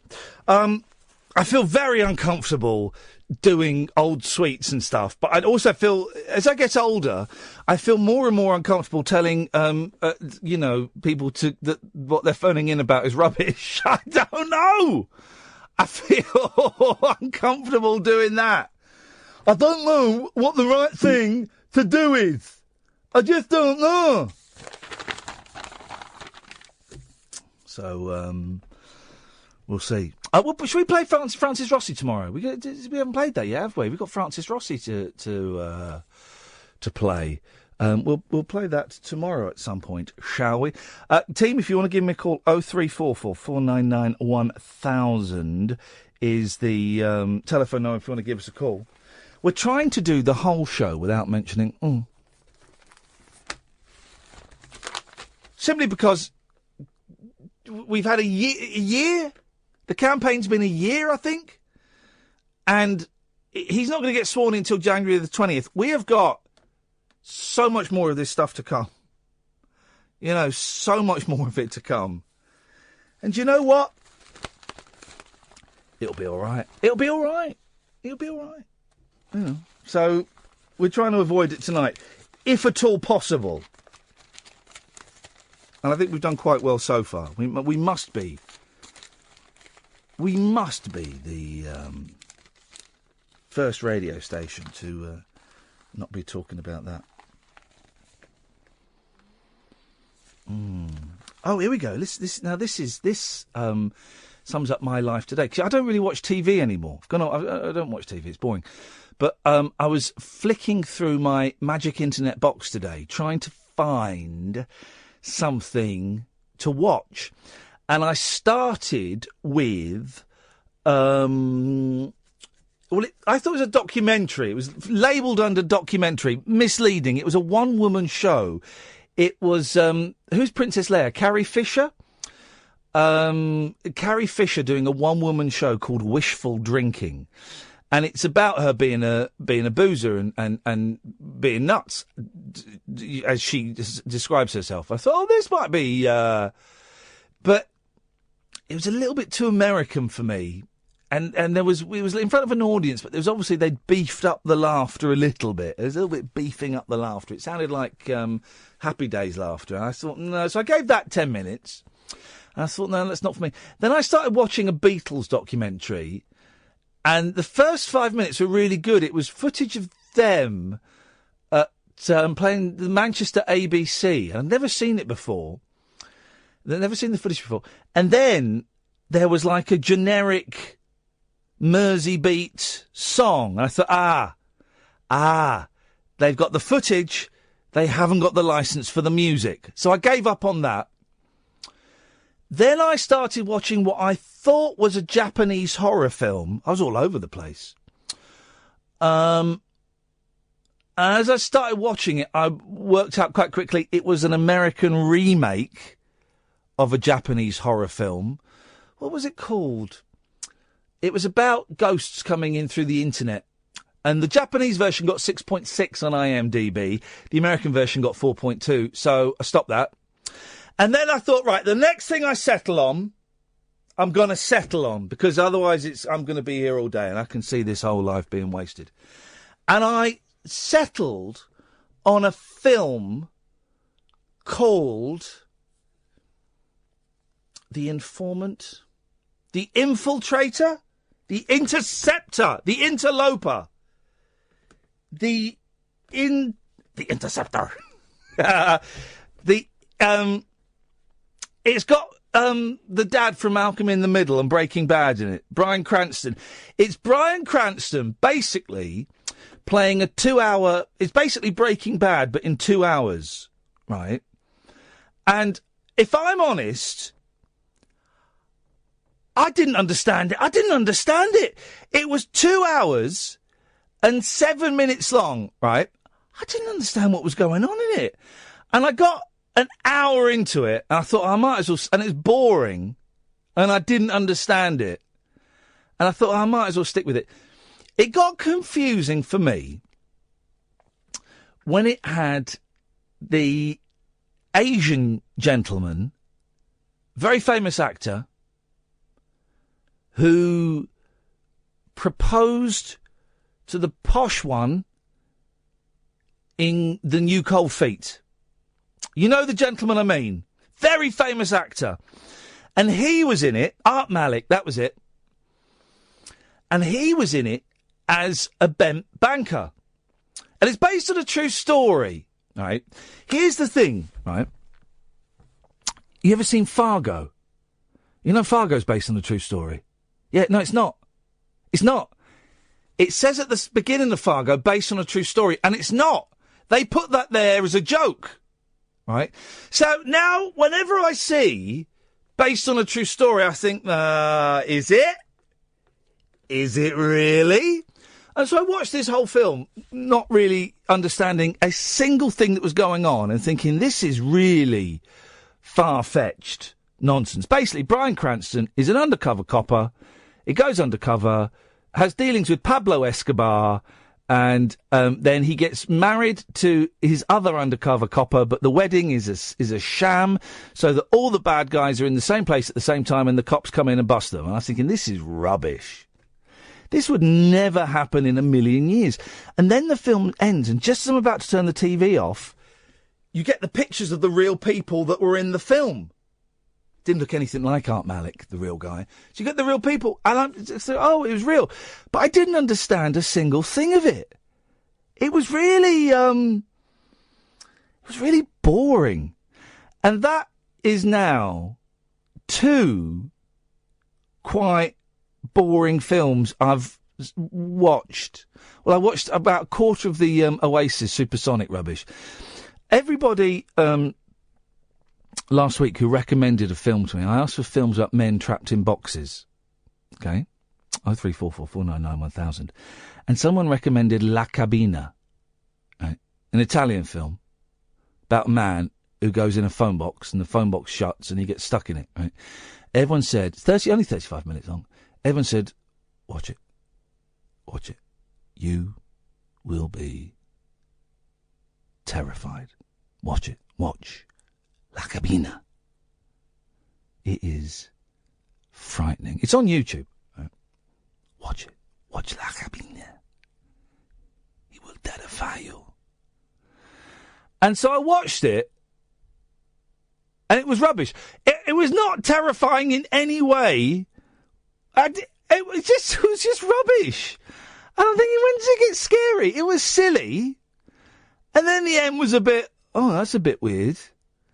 But it was rubbish. So everybody who suggested I watch that. And I will be going through my tweets, my Twitter history, and finding everyone who recommended La Cabina.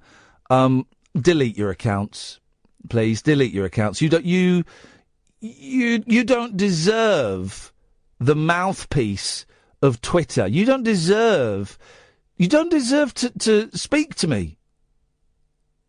Recommending, wasting my time.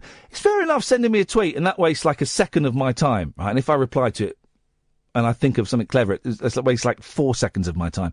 But to actually recommend a film that I then watch, and it wastes 35 minutes of my precious time, I could have been, I don't know, I could have been preparing the show I'm doing on Sunday, which I've not prepared yet. I could have been doing that instead of watching La Cabina. Rubbish. In fact, I'm going to go through Twitter now and name and shame them. 0344 499 1000. Late night, Iain Lee on Talk Radio. We'll get you talking. Let me read a roll call of shame.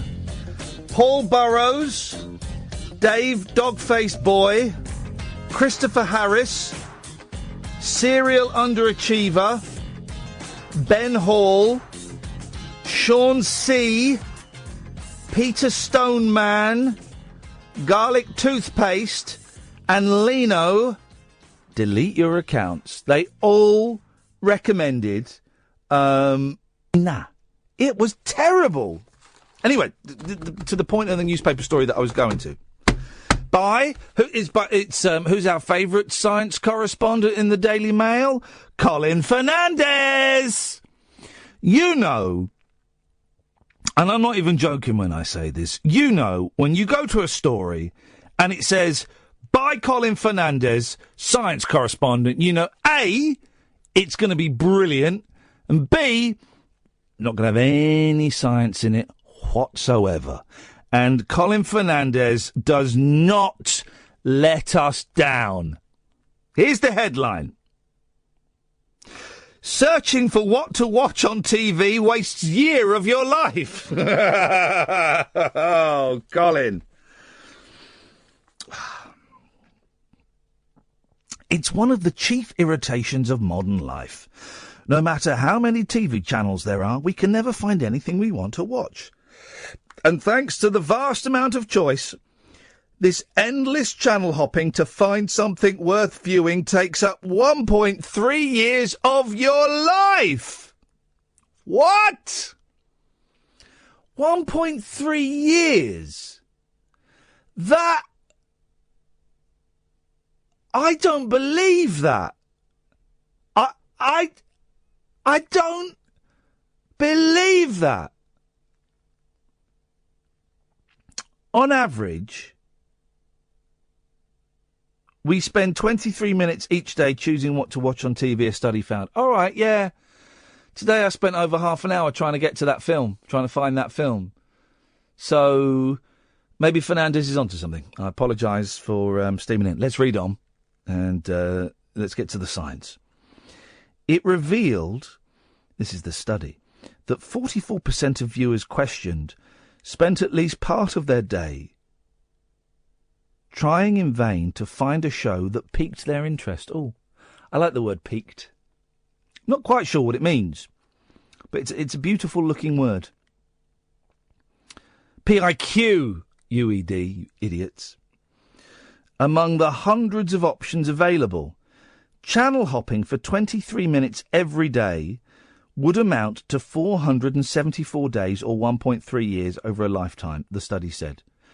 And traditional TV channels are not even the only option. No, of course, because some of you suckers have got Netflix and Amazon and hooky boxes that allow you to watch films that are still at the cinema.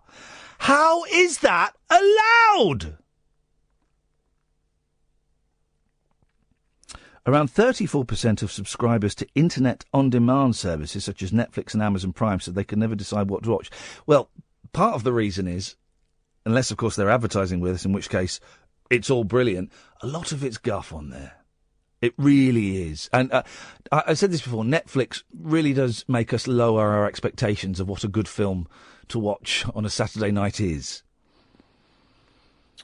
However, the US study, it's Americans, not us, found that although these subscribers spent more time hunting for programmes, they were happier with their choice when they did actually find something. Well, how does that work? I'm being distracted by the picture on the other page of... why do they do this?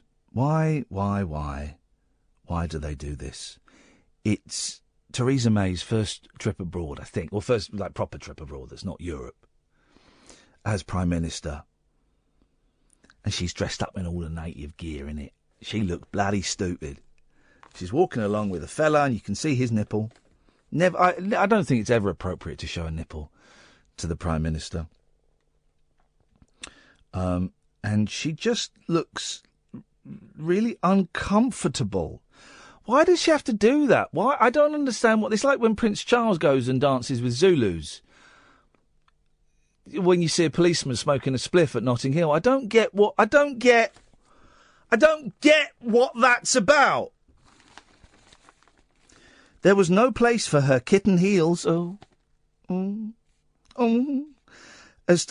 can't do a very... really camp gay men. I can't do it. I'll tell you why.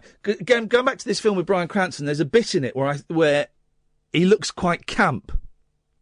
And another guy thinks he's gay and tries to grab him, right? And I thought, if I had to play camp gay, like 70s camp gay, to escape, because he's doing this to keep himself alive, right? And if I had to play 70s camp gay to survive, I can't imagine a situation where I would be in where I'd have to, all of that. I can't do that.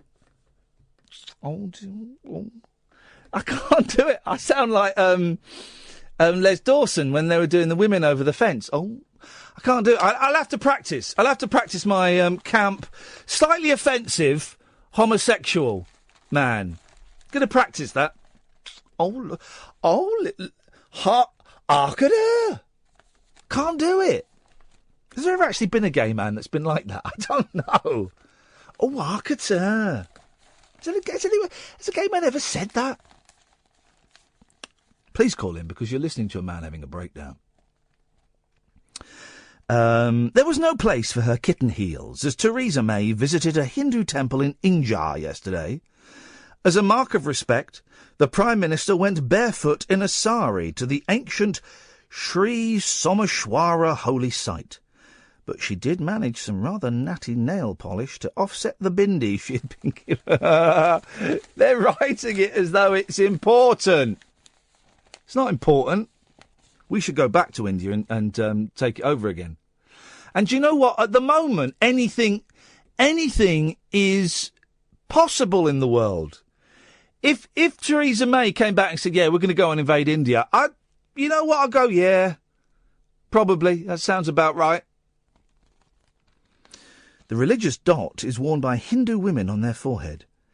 Mrs. May was in Bangalore, and didn't we have a lovely time the day we went to Bangalore, which has become the country's IT sector hub, on the final day of her trip to India to drum up trade.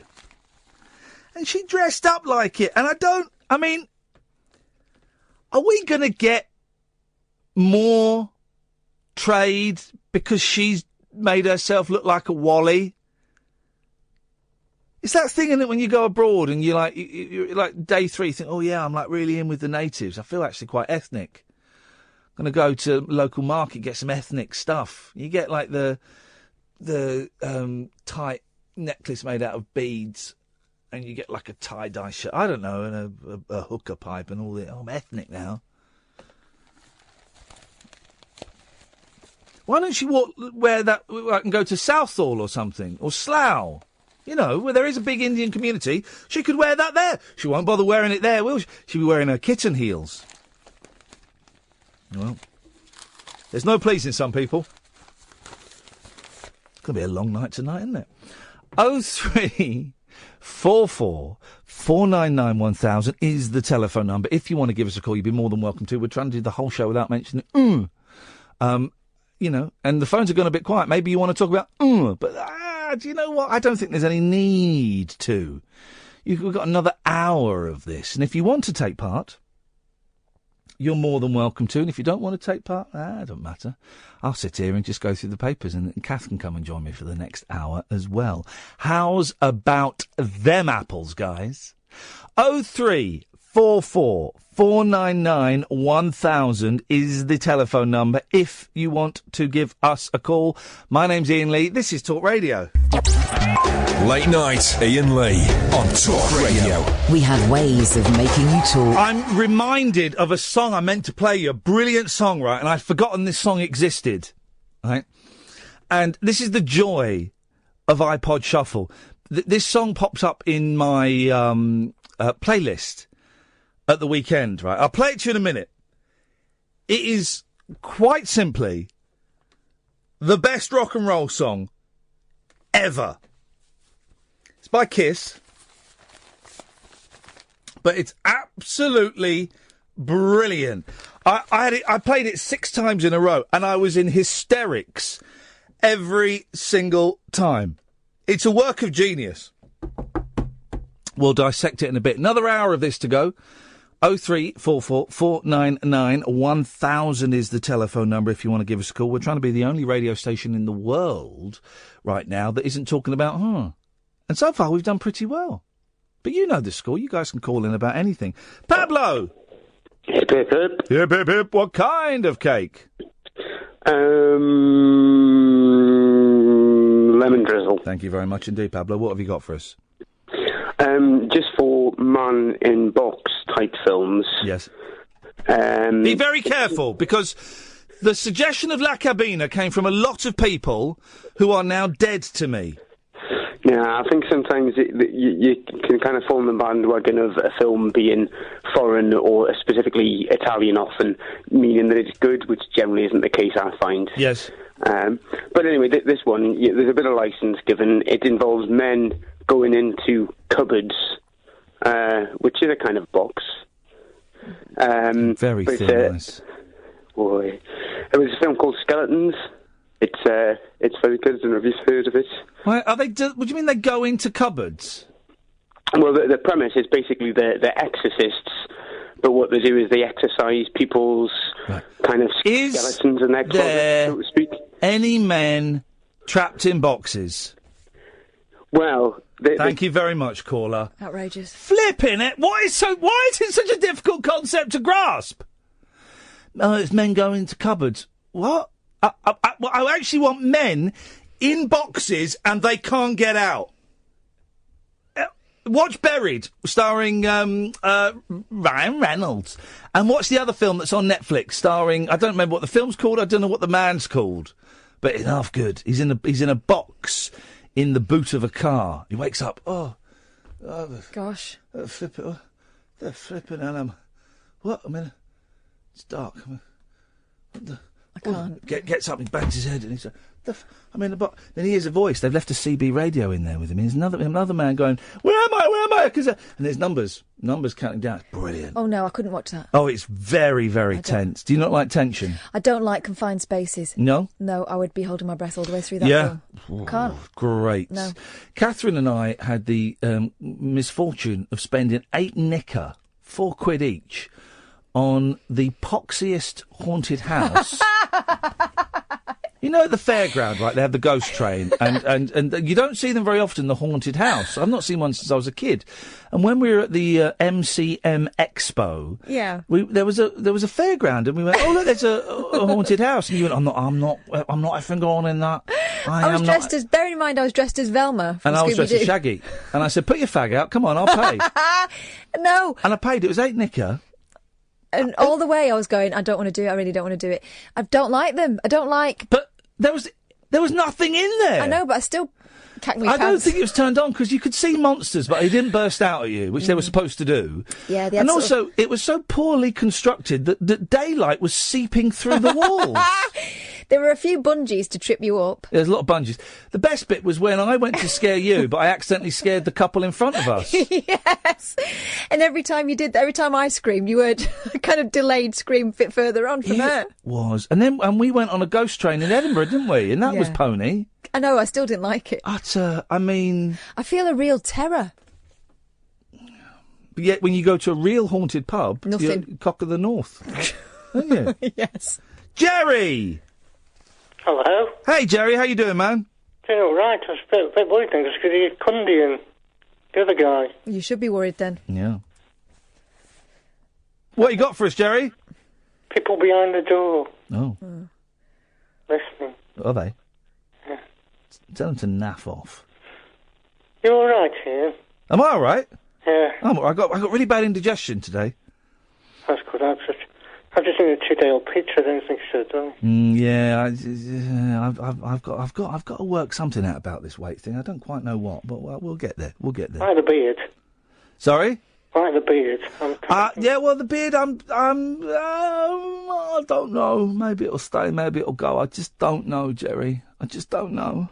Right, do you want a little update? Yes. CQC have been out. Brilliant. What did they say? They've taken a report. They keep an eye on the place. Yeah, good. Company might just come round. Yeah. They've apologised. Good. There we go. That's something, isn't it?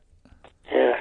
So that's my fault move. I don't really want to move because I've made mega progress since I've been here. Yeah. Some bad places.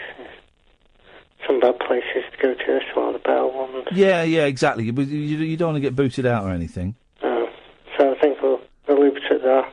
Got Parkinson's UK coming out tomorrow. Okay. Come and have a chat with me. So, have a couple of milkshakes tomorrow. Beautiful. You get treated like the king again. Yeah. So they've apologised. You happy with that? Yeah, that's all I wanted.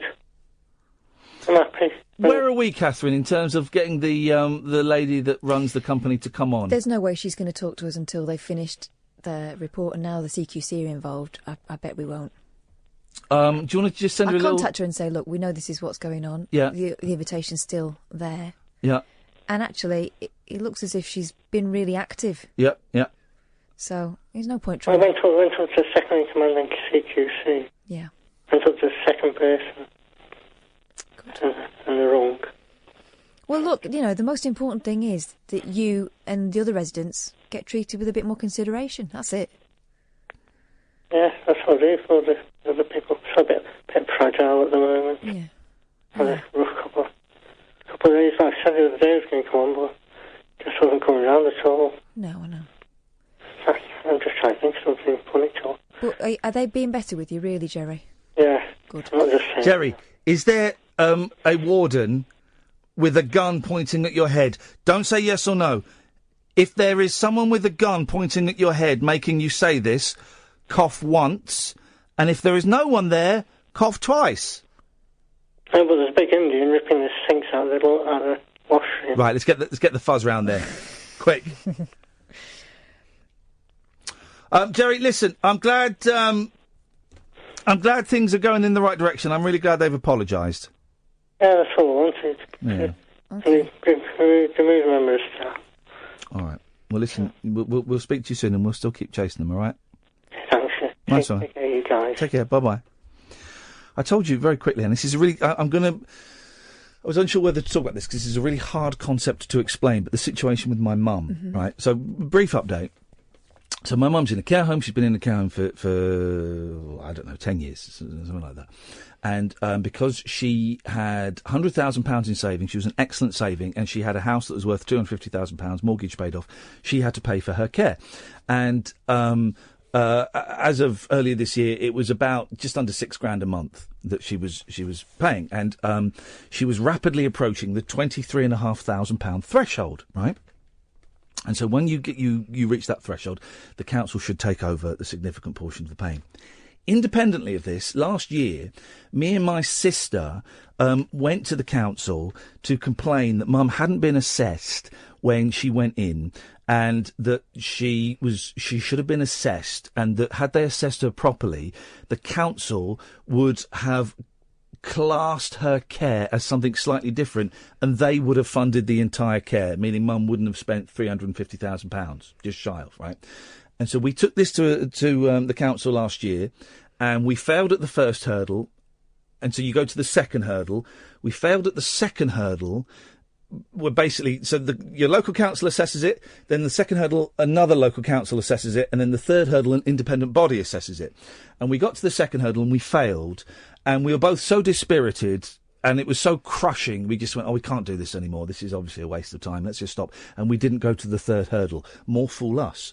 Because I was going through my mum's bank account today, right? Because now, as of August, after me kicking up a stink, the council are going to take over paying £700 a week, and my mum's going to pay £200 a week, which is fine. Okay. And I was so kind of relieved that had happened. I hadn't looked at the fine print. And now I've looked at the fine print, I've realised that what they're doing is, it's not the subsidy that you get when you reach the £23,500 threshold. It's the money that we were trying to get last year. Now, that should be a cause for celebration, but it isn't. Because there was a legal cut-off point of last year of when you could get that money backdated. And so now they will only give us this money, they will only pay this money from when I went to them, which in their book is August the 16th. It wasn't. I went to them loads of times before, but that was the time they say I remember I you trying several times I tried loads of times, kept going back to them over a period of a year. So they've stitched us right up. Because she's got more money than 23,500. We didn't quite get to that threshold. She's got more money. And I realise that they're not interested in how much money she's got. They have now given, and I realise this is complicated and a bit dull, but they have now given her the funding that if we'd have won our case last year, Mum would have got all of the money back that she'd spent. It's infuriating. Isn't it? And do you know what? And I'll say this, because I don't mind saying this. I have 40 grand of her money in a secret building society. Completely illegal, I don't care. In her name. And we were really umming and ahhing when she was reaching the threshold. Do I declare this? And I was seriously considering, it wasn't illegal actually, because it was in her name. I was seriously considering not declaring that money, thinking, well, they may not check everything. And then when it got to the push came to shove, I bottled it. And I went, and I put the money in and I declared it and all of that. And I'm now thinking I didn't need to declare that money. They would never have looked for that money. That would have been 40 grand that she would...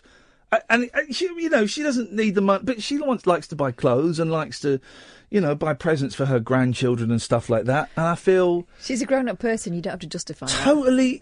Totally stitched up. And now, me and my sister and my mum have to... I'm not going to tell my mum about it, because she wouldn't be able to grasp the concept of it. But we've had our pants pulled down and been rogered by the council, royally. They've totally played us. And they won. And that really annoys me. My mum's out of hospital. But I went and saw her the other day in hospital. I couldn't stay very long, because she was out of it. And I'm hoping it was that she had a chest infection. I was hoping it was that, but I'm not totally sure. I mean, it was funny. I was laughing at her and laughing with her, but we were in hospital and I went and saw her and she went, all right, Ian, can you take me over to the clothes? I said, what? She's in a hospital bed. I said, take me over to the clothes. I said, why? What clothes? She says, well, we're in Marks and Spencer's, aren't we? She was adamant we were in Marks and Spencer's. Well, better than hospital. Well, yeah, and I kept correcting her. And then in the end, after 20 minutes, I went, oh, they've closed the clothes department now, so we're just going to have to stay here and wait until it opens again. Oh, bugger, I wanted to go and buy a new dress. And it was the weirdest thing. Anyway, the council has screwed us. Council have won. Well done, guys. Hip, hip, hip. You, excellent. I hope you sleep well in your beds at night. Of course you will, because you have no souls. 0344 499 1000. David, come to you after this. The radio show for people who know the best part of the day is the night. Late night Iain Lee on Talk Radio. We have ways of making you talk. David! Hello. Hey, David, what you got for us? Well, it's more of a way of an apology, really. I don't know if you remember that I rang in last week. I need a little bit more than that. David Babcock, paranormal investigator. Oh, David! Yes. I do remember, yes, you spoke to us when we were in, what's it called, the Dirty Mare? The Bait Hall. The Bait Hall in Macclesfield, yes. It was something like that, but I just wanted to really come on because a lot of my friends were listening that night. Alan Gregory, a lot of them, and they all said that I sounded really dour and really like a stick in the mud. Maybe it's my turn to apologise, David, for trying to gently make light of your paranormal investigatory activities. Yes, well, I picked up on that, but regardless, I'd like to make amends by. I've prepared a bit of a song. It's not long. Is that right? Is it a spooky song? No. Okay. Okay, then away you go. Yeah, sure. Shall I crack on? Please do. Hang on.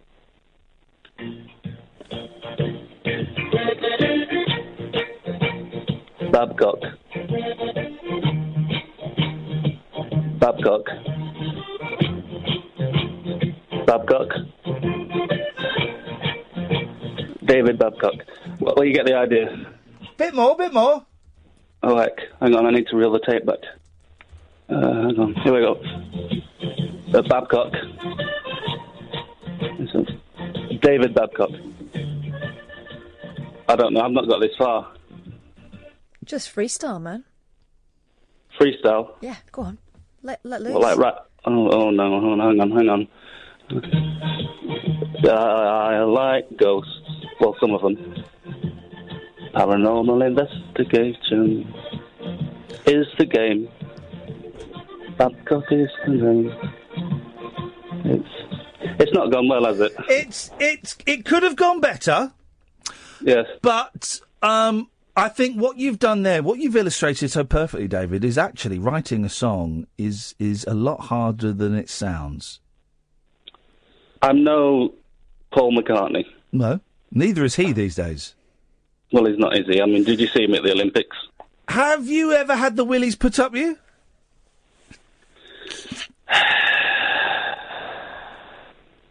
You've never. Know, by the way. You've never seen. I mean, how many ghoulies have you seen?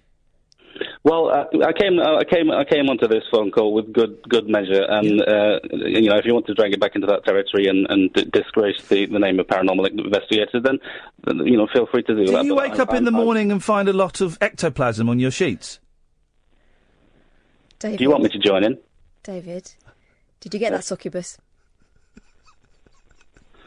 Well, I don't understand why you would let me come on in. I've got a song. Go on. Oh, yeah.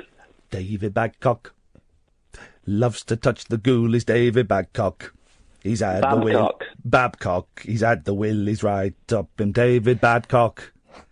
He loves ectoplasm on his face. David Babcock. Babcock. I'm talking about David Babcock. Babcock. David Babcock. Babcock. He bums ghosts. Disgraceful. That's slanderous, and I will yell. Well, I haven't got any lawyers, but if I had, they'd be right up. Yeah. Can't slander the dead. I'm not dead, am I? He's threatened to kill him. That's a little bit much, Kath. I distance myself from that death threat. I apologise for that, Mr. Babcock. I certainly don't want you dead. Babcock. Anyway. Thanks. So, I forget that I like Kiss. Right? Kiss are a fun band. They're a really fun band. What made you think of Kiss? This song popped up in my... Are they floating above your bed? Well, have you never seen the movie they made, Kiss Meets the Phantom of the Park? No. Oh, it's awful. They weren't given any lines in it. They just roar. Gene Simmons roars.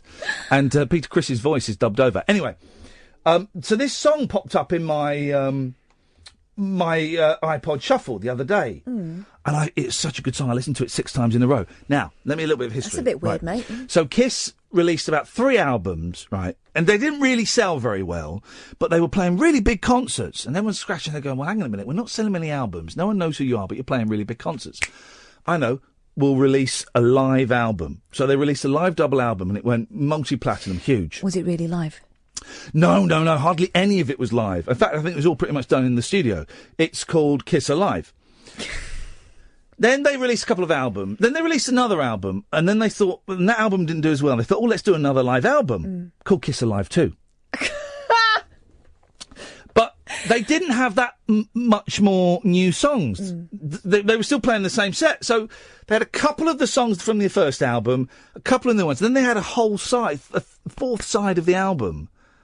They couldn't put live stuff on, so they recorded some extra songs. They just tossed these songs off, right? You're not going to tell me one of them is called Babcock? No. One of them's... two songs came up, actually. One's called Rocket Ride. Oh, dear. Baby loves to ride, baby loves to ride. She wants a rocket ride, she wants a rocket ride. Baby's on her knees, baby wants to please. Oh. She wants... I think that when Ace Frehley's singing Rocket, I think he means penis. I think he might, yes. I think he means penis ride. Hang on, let's just have a little listen to that. Hang on a second. Oh, play song, yes. This is the better of the 2 songs I'm going to play, right?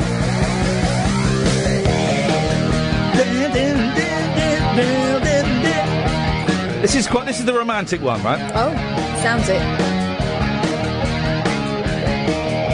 Here we go. Lady space, you like the way I'll make you feel inside. Likes the way I make you feel inside. Here we go. From the start, you wanted to fly. I got the rocket and you want the ride.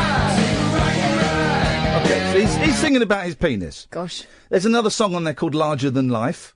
Is that again about his... I don't know that one. Let me have a little... I bet it is.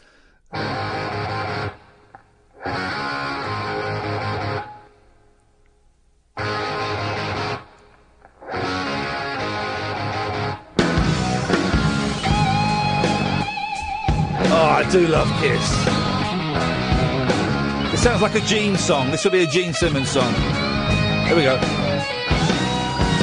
want to make believe there's nothing up my sleeve? I'm a man as man can be, as you can plainly see. Yeah. Don't want to see no tears. I need to make your fears. This is a bit rapey. Yeah. When you think you've seen it all, baby, you can't believe your eyes. What you heard were lies. My love is too much to hold, too much to hold. Yeah. Boastful. Oh, dear. What you've seen, you won't believe your eyes. My love is much too much to hold. Again, I think he's talking about... Let's just get to the chorus of this. And I'll tell you a funny story about this in a minute, actually. Here we go.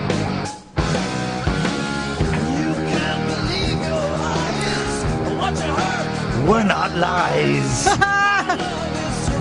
There we go. Here comes the chorus. Ready? My love is larger than life. Gosh. My love is larger than life. My love is too much to hold. It can be sold. Won't know. Now, here's the thing about Gene Simmons.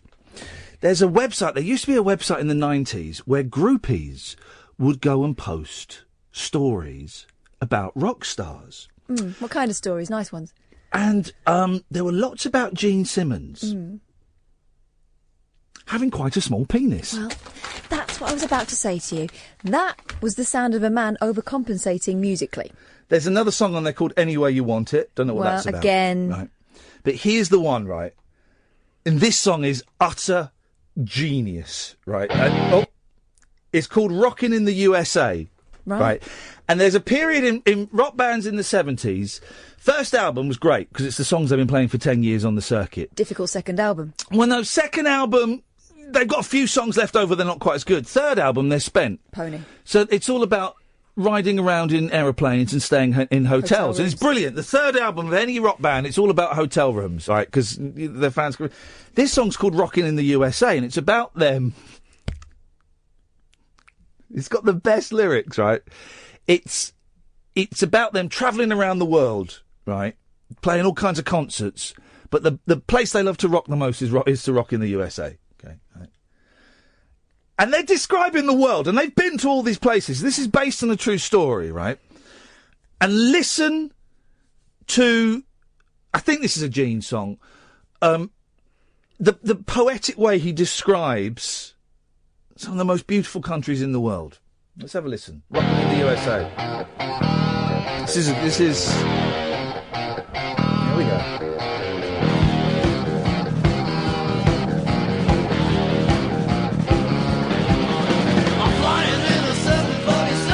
Already he's totally alienated his fans. I'm flying in a 747. All right, fine, that's okay. I'm passing by the pearly gates. Doesn't make sense. And I'm coming real close to heaven. And my guitar just can't wait. Okay. It just can't wait. His guitar can't wait. He's excited. He's flying home. Does he mean his guitar? Really had the chance. France really had the chance. Is that? Yeah. There was plenty romance. Boom. Of course there was. France really had the chance. It doesn't mean There was anything. plenty romance. There was plenty romance. Okay. Well, let's see what else you've got to say about France. I've been to England too. There wasn't much to do. Now that's rude. How dare he? I've been to England too. There wasn't much to do. Got the brush off a lot, I bet. France really had the chance. There's plenty romance. Been to England too. There wasn't much to do. All right, okay. Well, let's see where else he goes. One thing I know is true. What I would rather do. There we go. He wants to rock in the USA, okay? It's rocking in the USA. Nowhere else I'd rather stay. But he's not just been to France and England. There are other places. You got it. Okay. You got it. Okay. Japan is one of them. Let's see what Japan, okay? Made me feel like a man. No.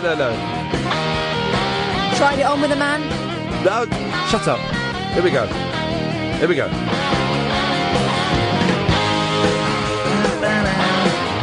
German was really neat. German land. What? German land was really neat. Why would he say German land? But why was German land so neat? Because they eat a lot of meat. Oh, you've heard this song before? Japan had lots to eat. German land was really neat. Japan had lots to eat. Well. Denmark was great, but I just can't. Denmark was great, but I just couldn't wait to get back to the USA. Denmark was great.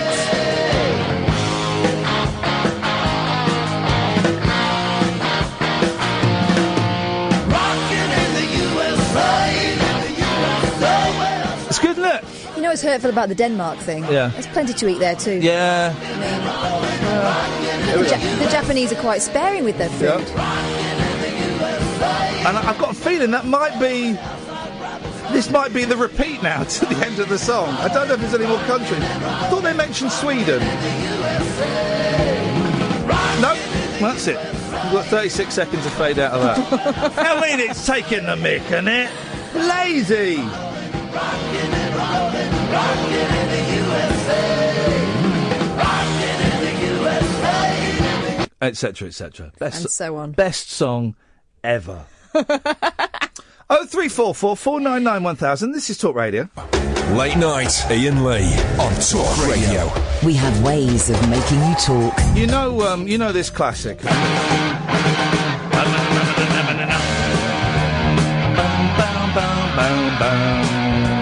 This is great. The chorus.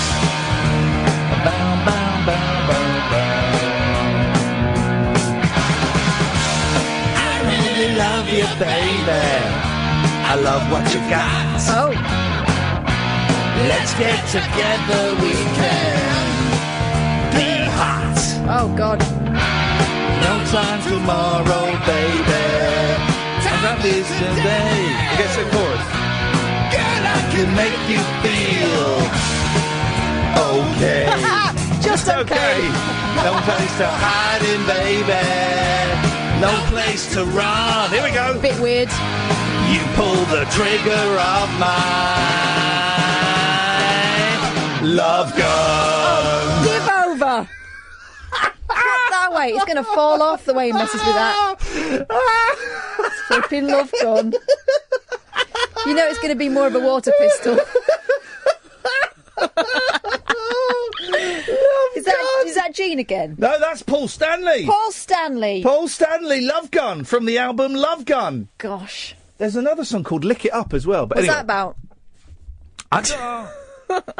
They are funny. I do like Kiss. They are a very... they're a very funny band. I mean, they're Hey, Paul, let's write another song. OK, Gene, what should we write it about? Our dicks? Should we write about our dicks? Yeah, nice one, OK. Yeah, let's write songs about our dicks, yeah? What should we call it today? Passion potato? No, that doesn't work. OK, last one, because no one's calling. I might as well do this. There were a famous group of groupies called the Plaster Casters. Oh, I've heard of these girls. And they would go around and take plaster casts of rock members stars. of the band. Yeah. Kiss did a song about it. And it's a cracker. This is from the Unplugged sessions. This is a great song.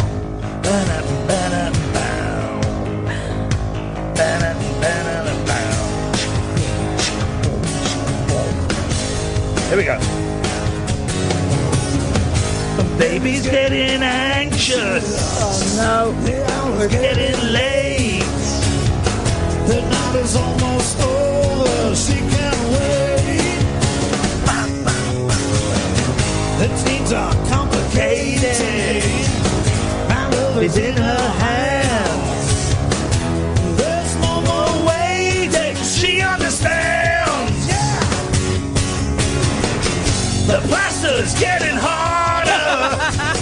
And my love is perfection. A token of my love for her collection. Etc. It's just. How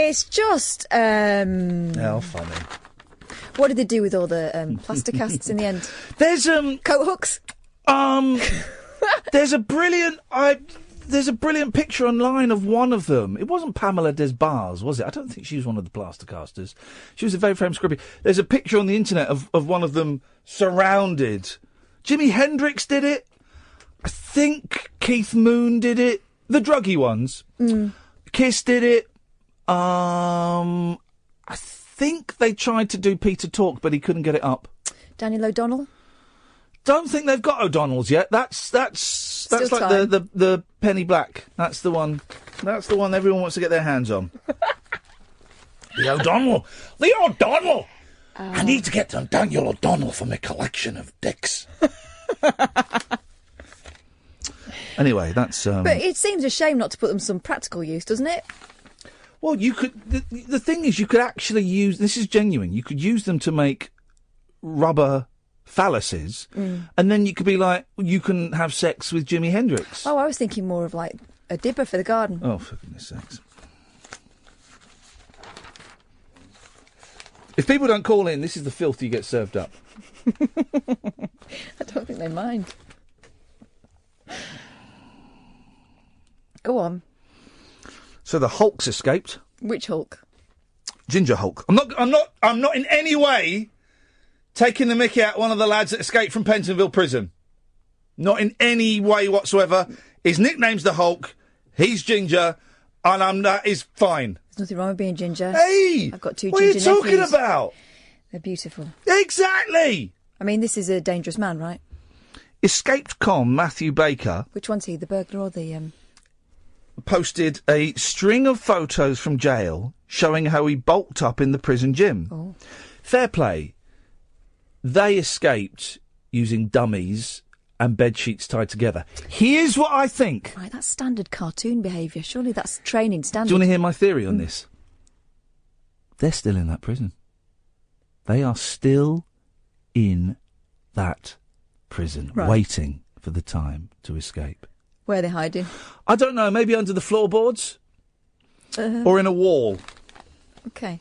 Might want to try looking there, Screws. Anyway, he's been sending, Facebook posts. Oh, has he? Let's get one thing straight. To anyone who wants to say anything behind my back. Anything with a K? Aye. Oh, dear. I know your names and where yous live, and believe me, we'll meet again one day. And I don't forget nothing. Just remember that yous know who yous are. Oh. We can't change the past, but we can change the future. That's true, that. And I will kill you. Oh. Catherine Boyle, it says here. The 28-year-old, who fled his cell on Sunday after using a dummy to fool jailers, spent hours working out after arriving at Pentonville on remand last year. Well, it goes to show that the prisons are working. Exactly, nothing more to do than pump off, is there? He displayed the results in his muscle-bound snaps, the first posted on Facebook on October the 23rd, 19 days after his conviction for attempted murder. Can I have a look? There you go. He's a bad lad. Oh, he does look like a bad lad, doesn't he? Yep. Yep. Impudence. Carry on. Baker, now the focus of a huge police hunt, went on to exchange messages with relatives using a smuggled, dirty, smelly mobile phone. Thing is, you can't get dirt out of the keys. If it's like a Nokia, dirt gets in those keys, brown dirt gets in those keys. Wouldn't they cover it up for them? Have you been using the phone? No. Let me smell your fingers. And also, there's a bit on your ear. Oh, God. In his final post on October the 26th, Baker, who faced a sentence of up to 35 years this Friday, hinted his escape plot was already underway. He said, "We can't change the past, but we can change the future. I will find you, Boyle, and I will destroy you." Well, you say that. Last night, his Facebook page, set up after his Crown Court conviction on October the 4th, was taken down after the Sun raised the alarm. Good for those guys. Let's do Billy, then we'll have a quick break. Yes, Billy? Hello, Ian. How are you? I'm good, thank you, Billy. What you got for us? Good. Well, first thing first, Performance Ring was fantastic the other week. Really, really enjoyed it. Oh, nice one. Now I know you are, Billy. You're performing at the Christmas one. I am, yeah, and thank you so much for that, because I did feel a little bit guilty about somehow pressurising you into getting me on board. No, not at all. I felt really bad because I sent out an email to some people that was in my head was really, really clear. Then when I looked at it 2 weeks later, it was actually not that clear. So I apologise for maybe leading you slightly up the garden path. But I'm glad it's all sorted. Yeah, excellent. No, good news. I'm really looking forward to it. But you know the lad who was the comedian who wore the dressing gown over his head. Oh yeah. I thought he was really good. I thought, he was quite clearly felt as though he was probably dying on his backside. But I hope I didn't patronise him outside, because I saw him outside and I said to him, I think if you take ownership of that messing it up, it'd be brilliant. Because he reminded me of that Galifianakis. I know what you mean. Yeah, I thought he was really funny, and I was really. I was a little bit surprised to find out that he was quite disappointed with it afterwards, and he was obviously quite upset, and that's fair enough, each to their own. But I thought it was, there were a couple of, his balloon bursts and stuff like that, but I thought he was funny. And that was brilliant, though. Yeah, and I suppose what's interesting is it's a completely different experience for the person that's up there doing it, and we all enjoyed it and we all thought it was funny.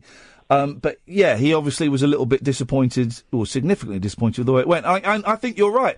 I thought he was brilliant. I thought he was really, really funny. And if he wasn't really, really funny, I would say I thought there were some bits that were. But I was laughing out loud at him. I thought he was great. Yeah, I was. I felt bad because I got his name wrong. Because I'm reading down on this bit of paper that's got everyone's names in the wrong order. And the first time I said it, got his name wrong. But anyway, I thought he was good. It was good. You know, you're here to serve us, apparently. I'm here to serve you. As a psychopath once told me in an angry email, Ian, you are here to serve, my love.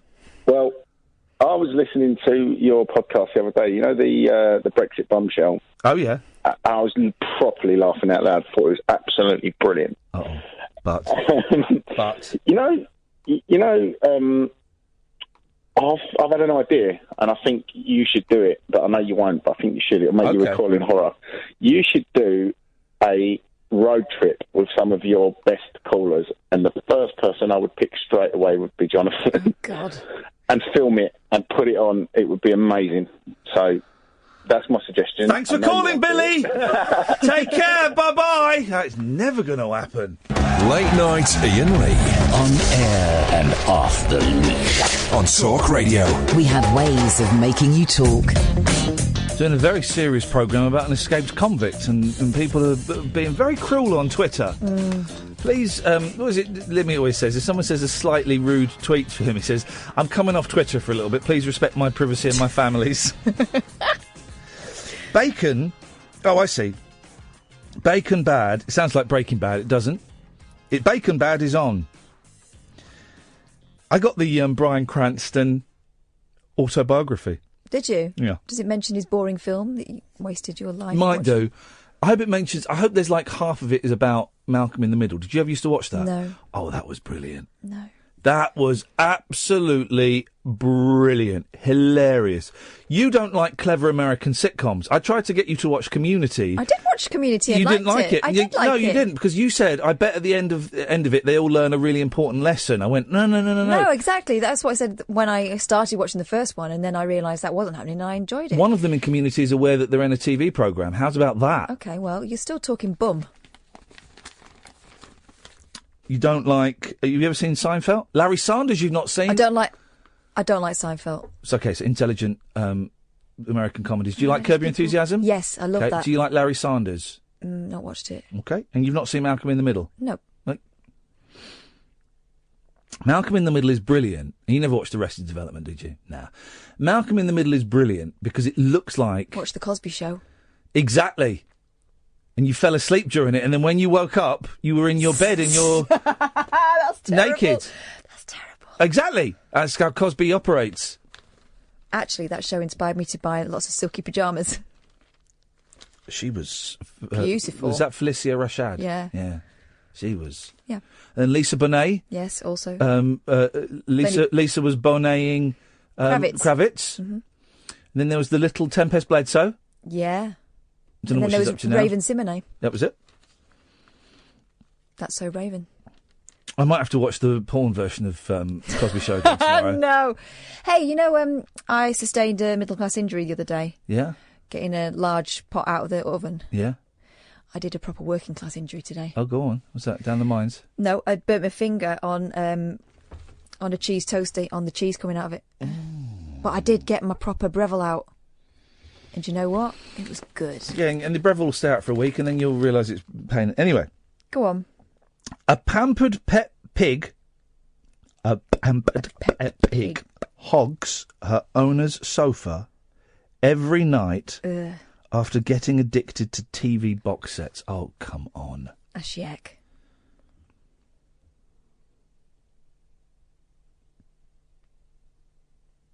Hang on a minute. So there's a story on this. Where did Elvis Presley live? Graceland. Right, exactly. Well, this story's about to blow your mind. Elvis Presley's former mansion in Beverly Hills, Los Angeles. What? That's never been... I've never heard that mentioned ever. Of course, he was a rich man. It wasn't as rich as we were led to believe, but he was but I've never heard... No, I thought it was... Elvis Presley's former mansion in Beverly Hills, Los Angeles is for sale at almost £25 million, twice as much as it sold for 2 years ago. What? Beverly... I think the buyer wants to just check the provenance Yes. of that. Because that doesn't make any sense whatsoever. Is it where Priscilla lived or something? Elvis Presley's former mansion in Beverly Hills, Los Angeles, is for sale. Wow. Elvis Presley, what a sly dog. Anyway, 9-month-old ginger micro pig, Penny, not in any way connected with the guy that's escaped from the prison. Not in any way. No. And well, don't even suggest that. You wrote it on my screen. I never. Yes, you did. What are you talking about? Matt Baker knows. And it's not the guy from the wine show. I could take him. But you'd love to. I wouldn't. 9-month-old ginger micro pig Penny eats cheddar cheese treats while watching The Walking Dead and Game of Thrones. Okay, right. Stop this. Stop this, pet people. Yes. It's not that the pig likes to do that. It's that the owner likes to make the pig do that. Stop this. Think of all those nipples on your sofa. Like the late 90s.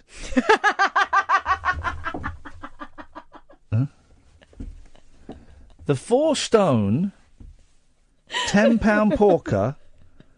Here we go. 4 stone? Even has her own Instagram account, then goes to sleep on the sofa. Oh, I see. She's one of... Listen, I've voiced television programmes. I'll be voicing another 13 television programmes where people tried to make celebrities out of their animals. This is what this woman is trying to do. Exactly. What was it? It's Grumpy Cat? Mm-hmm. Made a lot of money. Made a Grumpy Cat is huge. Them Britain's Got Talent dogs. Yeah. The Cat and the Tramp. Yes. The Lassies. Yeah. Digby. Champion. Hobo. Are we doing dogs or animals? Let's go animals. Okay, Mr. Ed. Yeah. We started this late because there's loads of these. Well, I was going to say Salem from Sabrina the Teenage Witch, but mostly that was just a really crap puppet. Can't have that. Sometimes it was real. 5, 4, 3, 2. Gentle Ben. Lassie. You've done Lassie? I haven't done Lassie. Yes, you did. You said the Lassies. Flipper. Skippy. Oh, yeah.